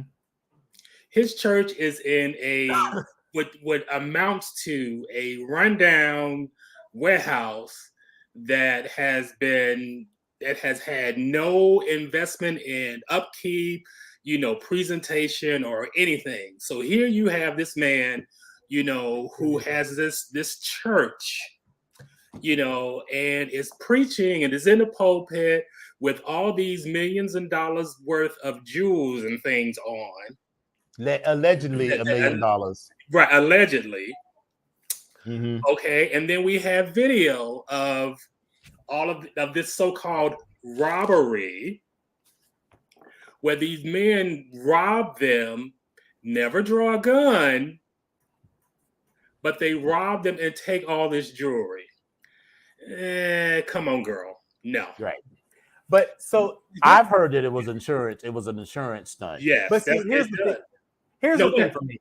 Even if you do make all this money, what world do you live in where you feel like your reality has changed so much that you can walk around with $500,000 worth of jewelry on your person? Bitch, I just don't understand it. Like I'm not understanding that. My Samsung watch costs $400. I don't even like to wear that certain places. So I'm trying to figure out how and then you're walking around with this gaudy ass jewelry on that draws so much attention. It just doesn't make it listen, I'm gonna use Mariah Carey again because we just talked about it. So what fucking world does she live in? Like, I just don't get it. Where she's lounging around in this bullshit. Like, it doesn't make any sense. But that's a bad example, I know. But I don't know. I don't know. And at first, the jewelry was only valued at $400,000. Exactly. Then it went up to $1 million. That's like, oh no, this head got knocked over. And then initially, this $250,000 head, this $10,000 head, bitch, this priceless artifact. That was a $20 head from IKEA, bitch. What are you talking about? $10 from Pier 1. That's a collector's item now. Okay, Mm-hmm. It's It really is. It's vintage now. Okay. Yeah, I don't get it. But I mean, you know, hey, who am I? So it's a hot mess. Go ahead, Tyra. There are points. Are we allowed to express the points? You may. Sure. Let's hear it. If we put on our every now and then we fraction an occasional law or two. Yes. First of all, this was in a bodega. Oh, the church is in a bodega. The church is in a bodega. That's what I was looking for. Thank you. Is 25 members. Mm-hmm. Unless them 25 members are the cartel or somebody whose parents are in Saudi Arabia, how the hell are you walking around with $400,000 in jewelry under your robe? Right. Your wife's mama run with Juanita Bynum, the known and proven scamtress of the Church of God Bride. That's scamtress. Yes. And That's a new word, scamtress. I like that one. Right. Me too. I have to adopt that. Robbed, the camera is on you the whole time. Your homeboy, who is literally suited and booted with guns underneath him, literally crossed his legs, was like, y'all got this. And the only people that got robbed was him. If the congregation is giving you money, because let's be clear, the church got to pay you that kind of money for you to be a preacher. So if you're making $260,000, $300,000, that's because the church votes on that shit and says, yes, you can do that. So how a 25 congregation member church gonna give you all of this that you're gonna be floating around? They've already pulled receipts for him having PPP loans, a 3.5 insurance scam. His wife and his wife's mama sell washcloths that are literally cut up in little centimeter to an inch squares dipped in holy oil as your prayer cloth. How, pray tell? And you walking around with not the little logo Gucci, but the week after the robbery, you get up there and preach again with the whole big G logo Gucci suit on, jacket and pants. Was it real? Yes, because Dapper Dan did it. That big G. And you say because we missed offering last week, we want y'all to double up this week. Listen, if y'all dumbasses pay them, then that's on y'all. See, this is the reason why some people don't go to don't go into the church. But listen, I'm gonna go. We have some questions from the audience. We're gonna start over here. To turn into what Tyra said, I found this very odd because even if this was a stunt, what robbery happens like that and not one person was injured? Not one person was stuck up except the pastor. And nobody had a wound On camera. No, the members of the congregation said they ain't touch us. They came right from so this was I thought he was by himself. I thought it was like a remote thing. Yeah, I thought he was taping by himself. Yeah. Oh, okay. So what kind of church are you the pastor of that your church is gonna allow you to get robbed in front of them? Well, because they said they had a gun in his wife's head and his daughter's head. Well, I would have low-key dipped the fuck out of there and called the police. Because if the police is that way, I mean, if they're shooting that way and I'm back here, I'd have been like, see if I could just ease on up out of this bitch. So there was another question over here. That's why I was. All right, so the last stunt queen, and I said this before, and I'm going to get flack from this. Not Justy's story was better. I hate you for that. So, y'all know who Demi Lovato is, right? Yes. Demi Lovato is now going back to using she and her pronouns. Now, I said... Wait. You said pronoun hot guy. Yes. I said when she changed, I'm going to say she now because she's going by she. When she changed her pronoun, said I'm using they, them programs, I said two things. You can roll back the tape. One, good for them. Two, everything Demi Lovato does feels like a stunt to me. Yes. And it felt like a cry for attention.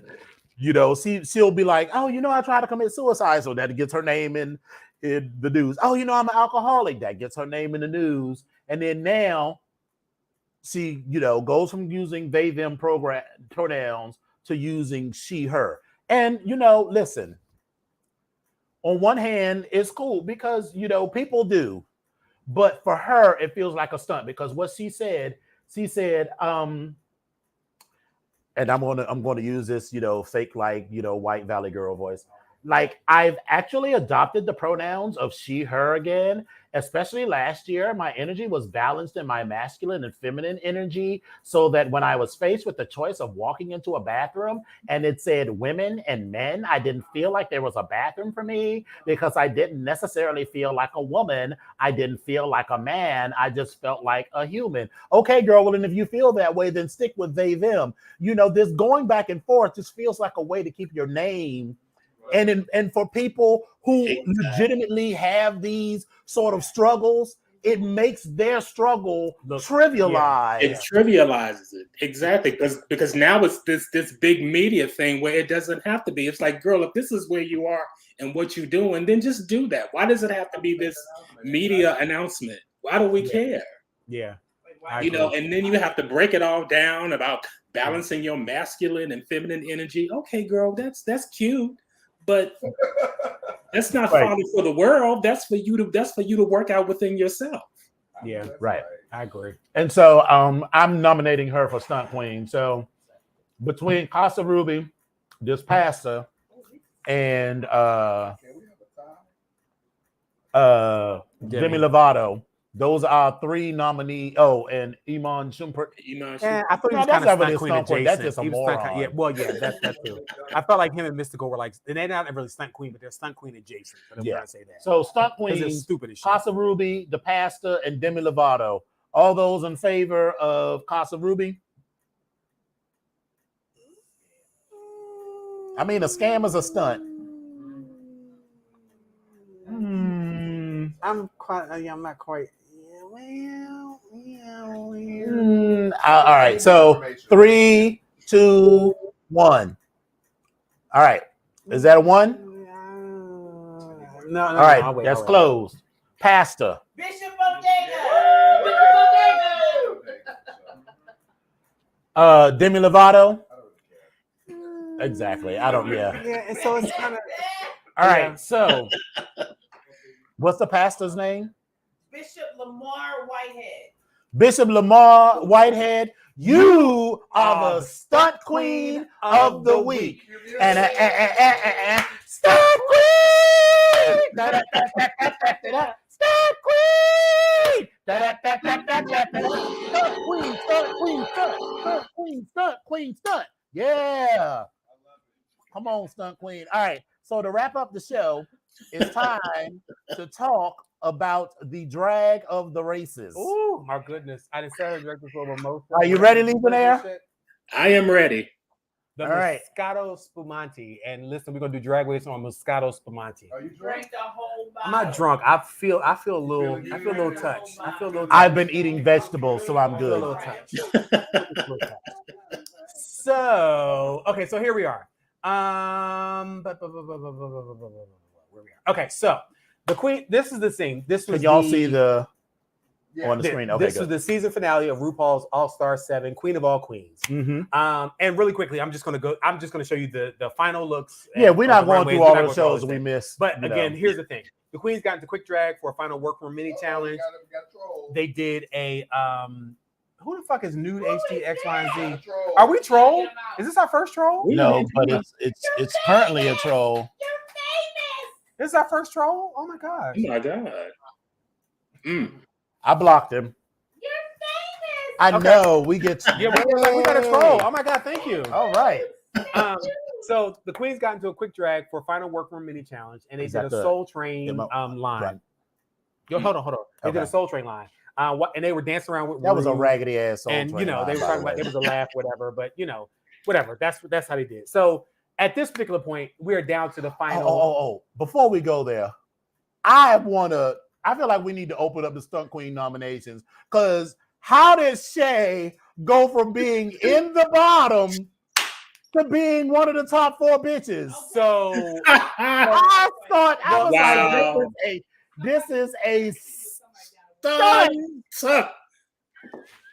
I don't know if that was on her behalf or if that was on Rue and the staff's behalf. I'm not quite sure, but I'm not saying Shea Coulee is a stunt queen. I'm saying this show is stunting. But to be clear, even if it wasn't 3 or 4 stars that were offered, Shea turned it. But I'll come back. She did turn it. So she earned it. But if why did all of a sudden it go to be like 4 stars? So I was like, it feels like it was designed to bring Shay, who was the only one that only had 1 star. So she needed a minimum of 3 stars. I think that's what they did. They looked at who had the least amount and said, let's give that person an opportunity to kind of, but whatever. Stunts.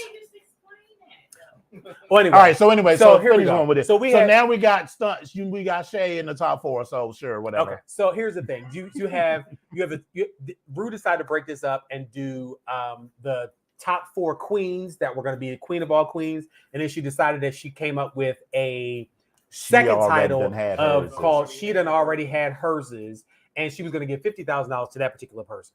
So now up for the it was 49, and then but we skipped Michelle put okay, it's $50,000. That's what we got. So okay, is anybody have Moscato left? Yes. So here we are. We have $50,000 for the She Already Done Had Herses, and they had in the She Already Done Had Herses. You had Raja, you had Evie, you had Vivian, and what's her name, Jada Estes Hall. So Raja and Jada went head to head, and they went head to head for a lip sync over Footloose. Let's hear it for the boy. I was like, what the fuck? Like, okay. And then the Vivian was weak as shit. I was like, girl, are you just phoning this in? Child. Yeah. That was just Ready to go home. Did we say the Vivian? It was the Vivian. It was the Vivian versus Raja, and Evie versus Jada. No, Evie. No, it was Raja. Evie. It was Evie. No. It was Evie versus the Vivian. Yes. And Raja. So anyway, so it ended up with here we are. With Evie the final two Raja. are Evie versus Raja, and this was a stunt. And they did. They did. Sisters are doing it for themselves by Aretha Franklin. And when so it's Aretha Franklin and the Eurythmics. Wig came off, I was like, oh, she fucked it up. But no, then they just put on the stocking cap. I was like, okay, so that was a stunt in a good way. Yes. But here's my thing. We already know Epic does not care for a queen. I hate bald-headed queens. House the wig off. House Never. It was cute, but it's been done. Yes, but not quite like that. It's been done. It wasn't. It usually is like you got a wig on, then you take another wig off. This actually felt like she fucked it up. It's been done. Okay. So for me, even when it boils down to the two of them together, you're trying to tell me that Raja did a better lip sync performance than Evie Oddly? No, actually, I'm not. No. Oh, okay, because we're on the same page then. Because I felt like this was a stunt in of itself. Listen, that Raja won. Yes, there was such. I like Raja. I like Raja, and I grew to love her more than I thought I would at the beginning of the show. Listen, even her looks throughout the whole entire season. Yes, you start looking at her looks; they kind of fell into a same pattern, same look, and I didn't particularly that look that Balinese inspired look that she did. I thought that was trash. I was trying. I thought it was trash. That authentic costume that she did. Yeah, and it was like she was like. And she looked at the camera. I was like, does she got to take a hard shit or something? What the fuck? I was trying not to be culturally insensitive, but I was like, okay. Now. And they were all like, because all of the white people was like, oh, that was lovely. I was like, girl, that was some shit. I know people back home in Bali was like, she looks a fool. Yeah. I mean, I've seen better Bollywood performances on So You Think You Can Dance. I mean, come on. Right. Exactly. Shabam. So, but anyway, so it came down to Evie versus Raja, and then I was like, if they give it to Raja, we know this is a stunt because Evie turned it in that lip sync. Evie came out. That's where she came out and brought the. She came out with the guy that dragged the chest out, and then she popped out of the chest, and she took. So that was a good. That was whole. I liked all of that. That worked for me. I was good with that. That worked, but. Whatever. Raja won. She took her $50,000 home. Okay. Great. Okay. Yes. Yeah. So we're just gonna go ahead and go with that. Right. So just like, I mean, Evie was, putting her pussy on the floor. Yeah. I mean, she was giving her all for that $50,000. And I mean, now there's some controversy behind this because Evie, as she mentioned on the show, she's been suffering from a disease that is debilitating, and it affects her joints and her mobility and all those things. And she said that she's at the end of her drag career. She's at the end of her drag career. She said that some of the stuff that she did during the show were things that she knew she probably wouldn't be able to do anymore, like the back handspring that she did on stage. It was supposed to be it wasn't supposed to be a back handspring. It was supposed to be a back. Not layout, but like a back a semi, like you just do it with no hands. And she couldn't land it. In fact, they said in rehearsal she landed it the first time by herself with no help. But the first time they taped it, they said she fell on her neck, and they did it over again, and she used her hands and did a back handspring. Oh, so I got it. So that was all. And she also talked about all of her ailments throughout the entire season. She said they edited all that out, so she's a little upset about that. Mm-hmm. So, because she felt like she was being very transparent with the viewers and all that good stuff. Okay, fine. Now, the other side of that, on the Queen of All Queens, you had Monet, Jinx, Shay, and Trinity. Let me just say this: Shay turned the party with her look when she said, "I'm giving this combination." Luther Vandross, Janet Jackson. I was like, how are we doing baby, this? When she walked that on stage, song, yeah, baby, that song was the hair, the look, the dancing. She sounded like Luther Vandross. She sounded like Luther Vandross. It worked, and her moves were Janet Jackson. It really was. It worked for me. It was clean. She sang it her natural voice. It's her song. But Monet turned it too, because Monet came out and did a baritone. Hold on. Sorry, this is listen. Monet came out and turned the party with this motherfucking dress. First of all, the dress was actually from the season finale from All Stars that she never got to wear because it looked a little off because one side was here and the other side was here. But anyway, it was naked, where she just had these two little things over her little bosoms. And if you look at the camera, the right side was a little bit further over, I guess, because her back got a little bit wider. But I mean, whatever. Anyway, so her dress, that's what she never got to wear. So that's why she wore for this. Yes. But she came out, she looked beautiful, and she sounded amazing. Yes, she has a deep baritone voice. She did this opera and she has a degree amazing. In opera. It was amazing. Like it was fucking amazing. Jinx came out and did some musical number. It was cute. It was cute for her. Her, whatever. And then Shay was good. Note, whenever they have these variety shows, and these girls come out and talk about, I'm about to turn it, and you're just lip syncing to a track. I mean, it's a talent. Monet. I mean, it is, but it's like a pre-recorded talent. I mean, you just. I mean, anybody can. You did 15 takes and it sound good. Sing live and dance live. And who was the fourth person we just mentioned? Trinity. So Trinity did some song. Trinity did some song. It was like her own song, and she wound up getting iced tea poured on her at the end, and like it was kind of cute. It was all cute, but the only ones. Now when Shay's was pre-recorded too, but her voice sounded really good. It wasn't auto-tune, a lot of auto-tune, and the choreography was actually good. The rest of these girls just sort of stood around and gave you the same sort of I'm a drag queen on RuPaul's Drag Race kind of song. Yeah.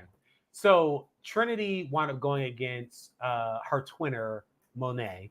And it was really weird because at some particular point they were on stage and I think they started fucking each other. Monet topped Trinity, which was really, it was and I mean, and because what? No.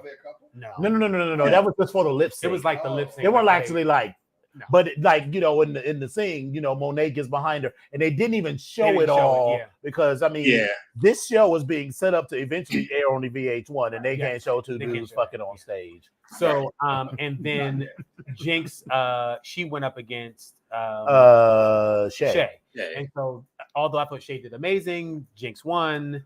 Yeah, which was another setup for me because I felt like Jinx winnings was a clip from episode 3. Jinx winning this whole thing was a setup. So the final two in the final lip sync was Jinx versus Monet, and I think Monet actually won. The lip sync part.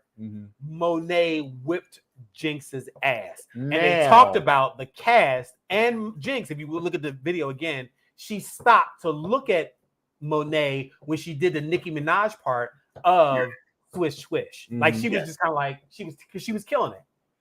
But when they got to the final judging, Rue said, based off of your lip sync and your performances that all summer, exactly. Now, I was all watching semester or all season. I watched some thing on YouTube with some drag queen that talks about does this, but in much more in depth.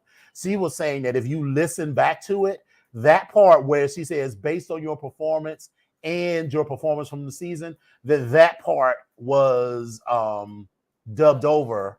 So they think the queen was saying is that we think that she said that it was RuPaul was going to give it to Monet, and the producers was like, "Girl, we've set this whole thing up." So here's the thing. Well, the thing is, I mean, let's just be clear. Jinx is turned it from ridiculously talented. Yes, she is. Exactly. So, I mean, whether you think there was some shenanigans, nothing about Jinx's performance was Photoshop or edited. The bitch can sing. Yes, she can sing. She's comedy. She does it. So did she deserve to win? Yes. But if you were going to judge it on this lip sync, right? Monet should have won it. Monet mopped her motherfucking ass from the door to the floor she just mopped her ass. Yeah. No, I think that some of that is like they both have their own shit going on because Monet and Bendela. Yeah, I mean, it's not Jinx and Bendela have their own show going on, and they're over in Australia doing stuff. Right, and Monet and Bob got their own sibling rivalry, their tour. They're doing other shit. Like I wouldn't they mind have a drink. Seeing like Monet. Monet has a drink. Actually, sibling rivalry is coming, and we need to check that out. So we need to talk about that. We never. Because they're coming to DC. You mentioned to me, but we never followed up on it. I want to see that. I wouldn't mind seeing Jinx. I mean, because Bob is they fucking gave dumbass Nikki Doll. Yeah, they gave her Drag Race France. A whole Drag Race France, and then they gave Jiggly. Jiggly is on Drag Race Philippines International or Philippines. What? She's on there. I don't know if she's not. She's one of three. She's one of three. She's one of three. Yes, she's one of three girls on that show. She's two of them are trans women, Jiggly and the other girl, but it's three girls. But I'm saying if they're going to, I mean, I like Jiggly, fine, but if you're going to give Jiggly and Nikki Doll. Nikki Doll had the talent of the inside of a brown paper bag. If you're going to give her the host of Drag Race Paris or France, then definitely you can find something for Bob to do. Not Bob. I meant Monet. But Bob don't give a shit about Bob.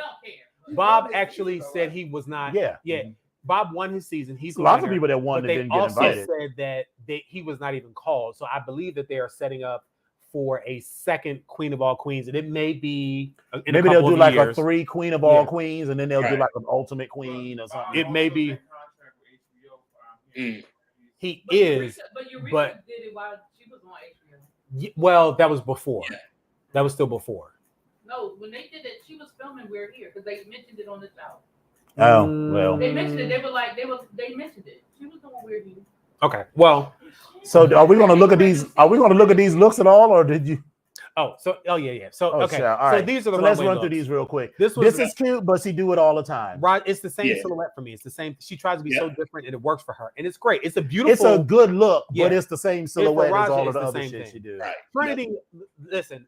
Same silhouette, but it's same. Michelle said this beautiful. once before, and it's so apropos for her. Nobody does Trinity the way Trinity does Trinity. Right. And she does the shit out of this whole look, body, face, everything. On another person, it will be gaudy. Yeah, it's but amazing for her, Trinity. it's perfect. It's absolutely amazing. Yeah. Jada Essence Hall Stunning. is absolutely gorgeous. And I remember gorgeous. how, Evie Oddly was talking about. Say that, Legionnaire? No, I was saying that gorgeous. Evie Oddly was talking about how when they did Quick Drag, he said, bitch, Jada Essence Hall just got dressed in 15 minutes and looks beautiful, more beautiful than everybody in this fucking room. And it's just 15 minutes. And I was like, right. She said it took her a few minutes. What would have took her like 15 hours to put together. Yeah. And so it's just effortlessly. It makes me sad also that she didn't think that she belonged there because of the way that she won during COVID. That was kind of sad. Like, bitch. Yeah. You are she's a superstar. If you had done the same shit like 2 years ago, I mean, you just happen to do it in the middle of COVID, and I hope that your star is on the rise because she's turned some looks this Yeah. season. She did, because that Yeah. gold look was amazing for me. Yeah. The Vivian ended up being more than I thought she was because I was prepared not to like her. At the, So you know, can the we talk beginning. about this? Because listen, the This did Vivian. not work for me. Who? Which one? You didn't care for the Vivian? This look did not work for me. So I agree with you because it was supposed to be these black feathers. But here's one thing that's consistent with the Vivian: her fucking face, her makeup, Her makeup is always fucking flawless, like Yes. all the time. She looks like a porcelain doll all the time. Like it's just amazing. Yeah, She does look like a sex a doll. sex doll. Yeah, Mhm. she. But this dress, Legionnaire, I'm right there with you. I didn't care for this dress. It was I just. kind of like the bottom of the dress. This top, it's It was giving. just- You know, this whole look is giving Best Little Whorehouse in Texas. But it's like it's unfinished. Like I needed Yeah. something on the top. I needed more rhinestones, more something. I need yeah, something at the top. bodice is a little plain. I need something. But now, before it right. So, but now this look for Jinx, it is not one of my favorite looks for her. No. I actually one of my favorite looks for her was that blue Judy Jetson dress. Yes. This was a little too cosplay for me. It was very very costumey, cosplay. very cosplay. I wasn't a fan. But she was going. That was what she was going for. But though. it worked for her. Yeah, but She pulled it off. I mean, I It was needed one of my favorite something. It didn't say glamour for me. No, You not know, at all. because when you're talking about Final Runway, we needed elevated, and this wasn't elevated. Is that denim on the bottom? No, no, it's not denim. It's not just denim. blue It's silk just blue. fabric or whatever. It's trash. So Monet. So let me say this. she was Monet giving looks Darius from the amazing, 300. But for me, I did not like this on her. I don't know what it is. It was the proportion. Something about the bosom. Right. Up something and was through Yeah. not- it was like it's It Yeah. looked a little bit too much like fake titties to it me. just something. It's like the idea was great, but it just did not. And I've seen pictures of this look where she took pictures before she went on the show. It looked better, but for Mhm. some reason on here, I didn't like it. Yeah. I did not like it. I don't know Yeah, if I wanted to like it, but it just wasn't quite there. I think I agree with you guys. It was something in the bust wasn't working, and yeah, I just kind of saw that look on somebody else working much better. It reminds me of the girl. What's the movie that Viola Davis is about to do? Woman King. The Woman King. The Woman It's King. giving me Woman King. Like Maybe. the Woman ball- King goes to ball the girl goes to the from ball. Black Panther. Or one of the Dora Milaje. No, Dora Milaje goes to the ball. no, she's giving the Woman King out of drag. That's what she's giving. I don't know. I don't know. But anyway, Shea This look- Coulee. I like the dress. I did not like it looks a little too manny from the armpits up. So her soft and dewy face is what I kind of liked. Mhm. But this gown, the colors I liked, but I didn't like the way it was proportioned. I didn't like it. I feel like this is gonna be Patti LaBelle on the board. You said Yeah, that I was on the fence with this one. or even a top knot bun with a big bang. That would have kind of worked for me as well. Because this is you don't want the 27 piece with all of the face, because the face is getting soft. Yeah, it's very Yeah. It's soft. Okay, so it's just it was just it wasn't it was all right. Now Evie, I love this dress Yeah. from So, Evie. I did This- not like the dress. I fucking love the wig. The wig is fucking amazing. And I love the crystal Yeah, on the her lips. frosting wig, I loved it. yes, I loved it. Mhm. the fucking hair was amazing for me. She is an odd duck. I love it. Yeah, it's fucking amazing. But see, you know what? Because the problem with some of these kids that want to be odd is it just looks unfinished. yeah, Mm. this It probably it's for always me- looks odd, but it's polished. It's like art. It's like next level artwork. Yeah, Yeah. this for me is Yeah. is probably one of my least favorite outfits for her Mhm. because of the way the dress moves. But again, everything else about her is polished. Like even on the reunion that she did after when she was giving up her title, her fucking outfit was made out of socks. Like it was white socks. Mhm. I was like, this is fucking amazing. Right. But Yeah. this She look, had a twin sister who was half black. I can't. And then as you know, Jinx's outfit for this, it was very Jinxy. Yeah. But it It worked. was very soccer mom goes to the cabaret Mm. in her, or goes to the sex club in her leopard print. So hey, Abby, glad you made it. And Spillerboy says, why don't we just not wear tits anymore? Oh my god. But you know, all in all, I feel So like that's I'm that. happy with the winner. Yeah, I think I'm okay. I'm happy with. I'm very happy with the winner because Yeah. Jinx Monsoon. I I would have think been Jinx happy. I'd have been, deserved it. yeah, I think she deserved it, and I think even if there were some shenanigans and Monet would have won, I think I'd have been okay with that as well. Yeah, I think Monet Yeah. did it. But if we talk, I agree with what Rue ultimately said, even if it was a voiceover, that based on your performance all season, Jinx won it because Yes, Jinx exactly. had the most wins. Yeah. Even because 5 wins. she had 5 wins, And and when 4 you count stars. the ones where she was blocked, 5 wins and 4 stars. it Exactly. would have been. I thought it would have been 6 if you had counted the 5 wins and 4 stars. Okay, she Yeah. would have more stars if she Yeah. hadn't gotten She would have blocked. had 5 stars. Okay. Yeah. So I mean, I'm ultimately happy Come on, Josie. with what happened. So, there we go. Yeah, it's but all in all, I think it was good. I did like that this season you got to see all the looks for all the people. And I also felt like this was a very feel-good season. Like there was no drama. I did, and that's what I liked about it.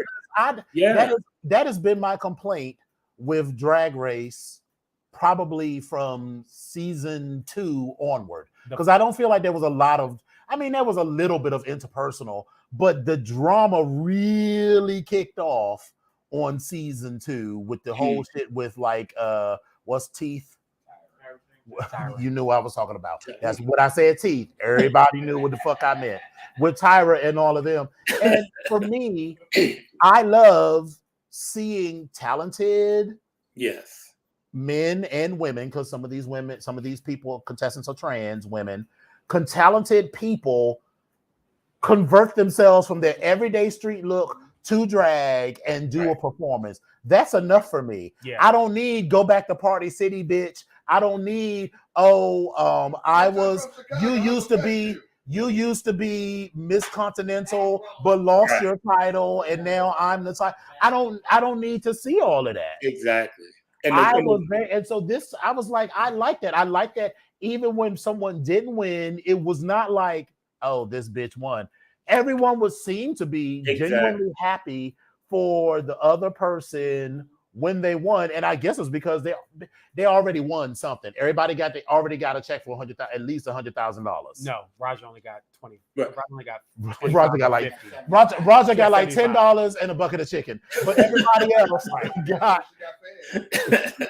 everybody else got at least $100,000. Yeah, and the cool thing about this season is that you got to see everybody do everything. Everybody participated in all the challenges. Nobody got eliminated. All the way up to the very end with the last lip syncs, you get to see everybody in their best element. So I think that made for a very good all-star season. But I will also go on record as saying I do like to see a little bit of drama, just a little bit. Yeah, I don't care for the drama, but it's cool. Tyra. Is Shangela ever gonna win, or are they just gonna keep bringing her on for the? I feel they didn't ask Shangela, and I think if I was Shangela and they asked me to be on, I would be like, no, because because I would personally still be pissed off about what they did, in the season she was on, because she was supposed to win. Yeah. Yes. Looking at her performance, not Trinity, but what's the other one with the white eyes? Trixie Mattel. Trixie, who I don't dislike, but over Shangela. Shangela, come on. Trixie was not good. No. And baby, when she came out with that bob wig on and that dress with the pockets, because bitch, I love a pocket, and it flared out and had the pockets, and she looked so gorgeous. She looked that was a so gorgeous gorgeous in quite some time. But so if I was Shangela, if they asked me, I'd be like, no, girl, because I've moved on past this. So what? Because why would I go through all of this effort again? Well, she has HBO behind her wings now. She does. And she has some other stuff going on. She got a lot of shit. Yeah, she got way too much going on. And the show as it exists now is too produced for her to be bothered with. There's no reason for her to be bothered with anything like this now, where her career is now. This is true. Well, anyway. Go ahead, Renee. I don't know if y'all saw the press release today. Shea Coulee is joining the Marvel universe. She's going to be in the next one of the next Marvel movies. I don't know the role yet, but she issued that press. She just issued the press release today. She's gonna Yeah. But is she going to be in it? I need her to do something. Or is she going to be I don't in know. it? She ended up. I don't know, but She's going to appear in it. Right. Listen, have you seen Mommy Dearest? Not Mommy Dearest. Not Mommy Dearest. What's the other one? Shit. Auntie Mame. Where it was like the headliner, Yeah. the sub-headliner, a bunch of other bitches, and then in the smallest possible print, Down it here at the said bottom. Mame Dennis. Right. So is it going to be? She's not even going to be on the post board. I guarantee you. Right. Well, what's going to happen is she's going to be in the Ironheart series. Oh, okay. She's going to be in the end. Is it going to credits. be the person who was Ironheart, a bunch of other people, and then is she going to get like 2 lines, and then that's it? I mean, 2. listen, because bitch, that's 2 more lines than I've ever had in a Marvel movie. Exactly. So. I can't be mad at that. Right. So, and you know, you start getting those checks when you start getting those checks. And I mean, she's a good, I don't know, she's a good actress. She's a good actress on Drag Race. So, you know, we'll see. We know she walks a runway because she did the shit out of Savage Fenty. Yes. Yeah. That's all I'm saying. Yeah.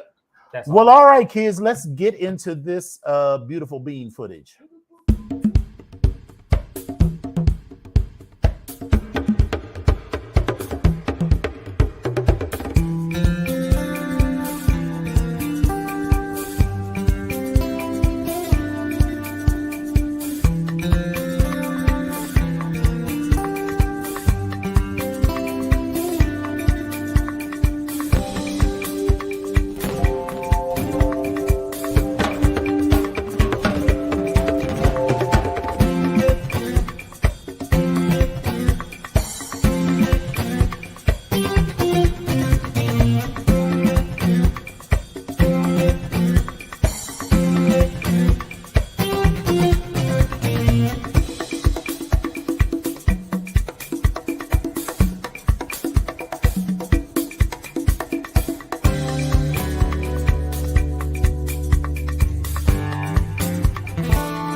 Hey kids, we are back. And thank you all so much. We first want to say thank you to our studio audience. Thank you. We also want to give a shout out to the one and only Dominion, who actually put his apron on in the kitchen and actually fed the audience. Yes. Yes, he did. Yes, him did. He slung them titties all over them. I did my best. And so there's going to be, as I said, you know, Legionnaire Show is going to be premiering on September the blah, blah, blah. What's the date on that again? September the... Is that like the 7th? The 1st. Oh, the 1st, okay. Because his show is going to premiere every other Thursday, starting September the 1st. Okay. So we may have him on 1 or 2 more times, so he can get his feet wet. Well, I also think that we'll have conversations because I feel like we might have a segment for each show, but we can talk about that. Mm-hmm.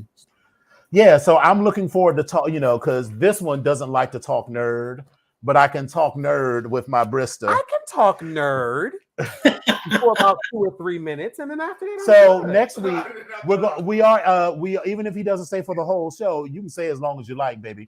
But we're definitely going to talk about the Orville next week. Oh, I'm out. So that's where I'm out. Who was that? Was that you? Baby, I have been fucking loving the Orville. So we're going to get Tyra. Tyra will join us I'm out for the conversation about the Orville. Can I say? That's Orville. That's the Seth MacFarlane Outer Space. What would you want to say, Legionnaire? No, I was going to say before we sign off, I want to throw a couple of more things out there. We also lost basketball legend Bill Russell. So Bill Russell, yes. Bill Russell, yes, who was a Capra. Yes, and we also lost Pat Carroll. I don't know if anybody really knows who she is, but she was the voice of Ursula in the Little Mermaid. Very pretty well-known comedic actress. She's definitely done a couple of my favorite episodes of Designing Women back in the day. Mhm. We also lost her as well, so I don't want to just throw that out there. Yeah, so rest in peace. Yes. I think we might want to do that. We might want to do a dramatic reading. I feel like that Designing Women thing, we could probably do that. Oh yes, there's Yeah, a couple. There's a couple of dramatic. Imogene, who are you kidding? If they were handing out sexually transmitted diseases for the way that we live our life, you'd be first in line at the free clinic. You be at the free clinic like all the time, and so will the rest of us. Like, and Anthony, could you bring her car around? Why? Because Imogene, you were just leaving. And that is the night. The lights went out in Georgia. Oh my God! Can we talk about that lip sync where they did the spoken word? That was too many things. That was actually amazing. cute. And once again, Monet slayed. She slayed that. Because, and let me tell you why Monet slayed it. Who was she going up? She was going up against Jinx. Jinx had the words, but Monet had the attitude. Yes. Like, because she walked to the back of the stage. Yes. And did she that little said, and looked. and now you know. Baby, I was like, bitch, you won this one. Yes. You won. It was, and actually they gave her to Jinx in that one, didn't they? No. Yeah, they gave it to Jinx. No. I think she won. No. Monet won that. They gave it to Monet. Okay, all right. Okay. I would love to see more spoken. I mean, because think of all of the cute gay movies or whatever, like Mommy Dearest, Auntie May. Speaking of gay movies, Fire Island. How did you feel about it? I said I was going to watch that and P-Valley this weekend. Did you watch P-Valley? No, I said I was going to watch it so that I we'd be thought ready you said for you were the going to watch next it show. before. I'm sorry. Okay. I absolutely did not. Okay. All right. We did when we talked about it this You week. said what? Okay. Well, all right. So we want to thank you all for joining us in person, and thank you all for joining us online. Thank you, everybody. So, we will say thank you all for coming out. Wait, before we say that, don't forget to like, click, and share. And so definitely, please. Yes, we would like to be. So we're setting a goal for by our 200th episode, we need to be at 500. That will be amazing. We are at 300. So that you know, tell a friend. I want everyone who is listening to this or is in the audience to invite a friend to this show and have them like and subscribe. To the show. No, girl. We want true likes. I'm kidding. All right. So with that, we will say thank you all for coming out. God bless you and good night. Good night.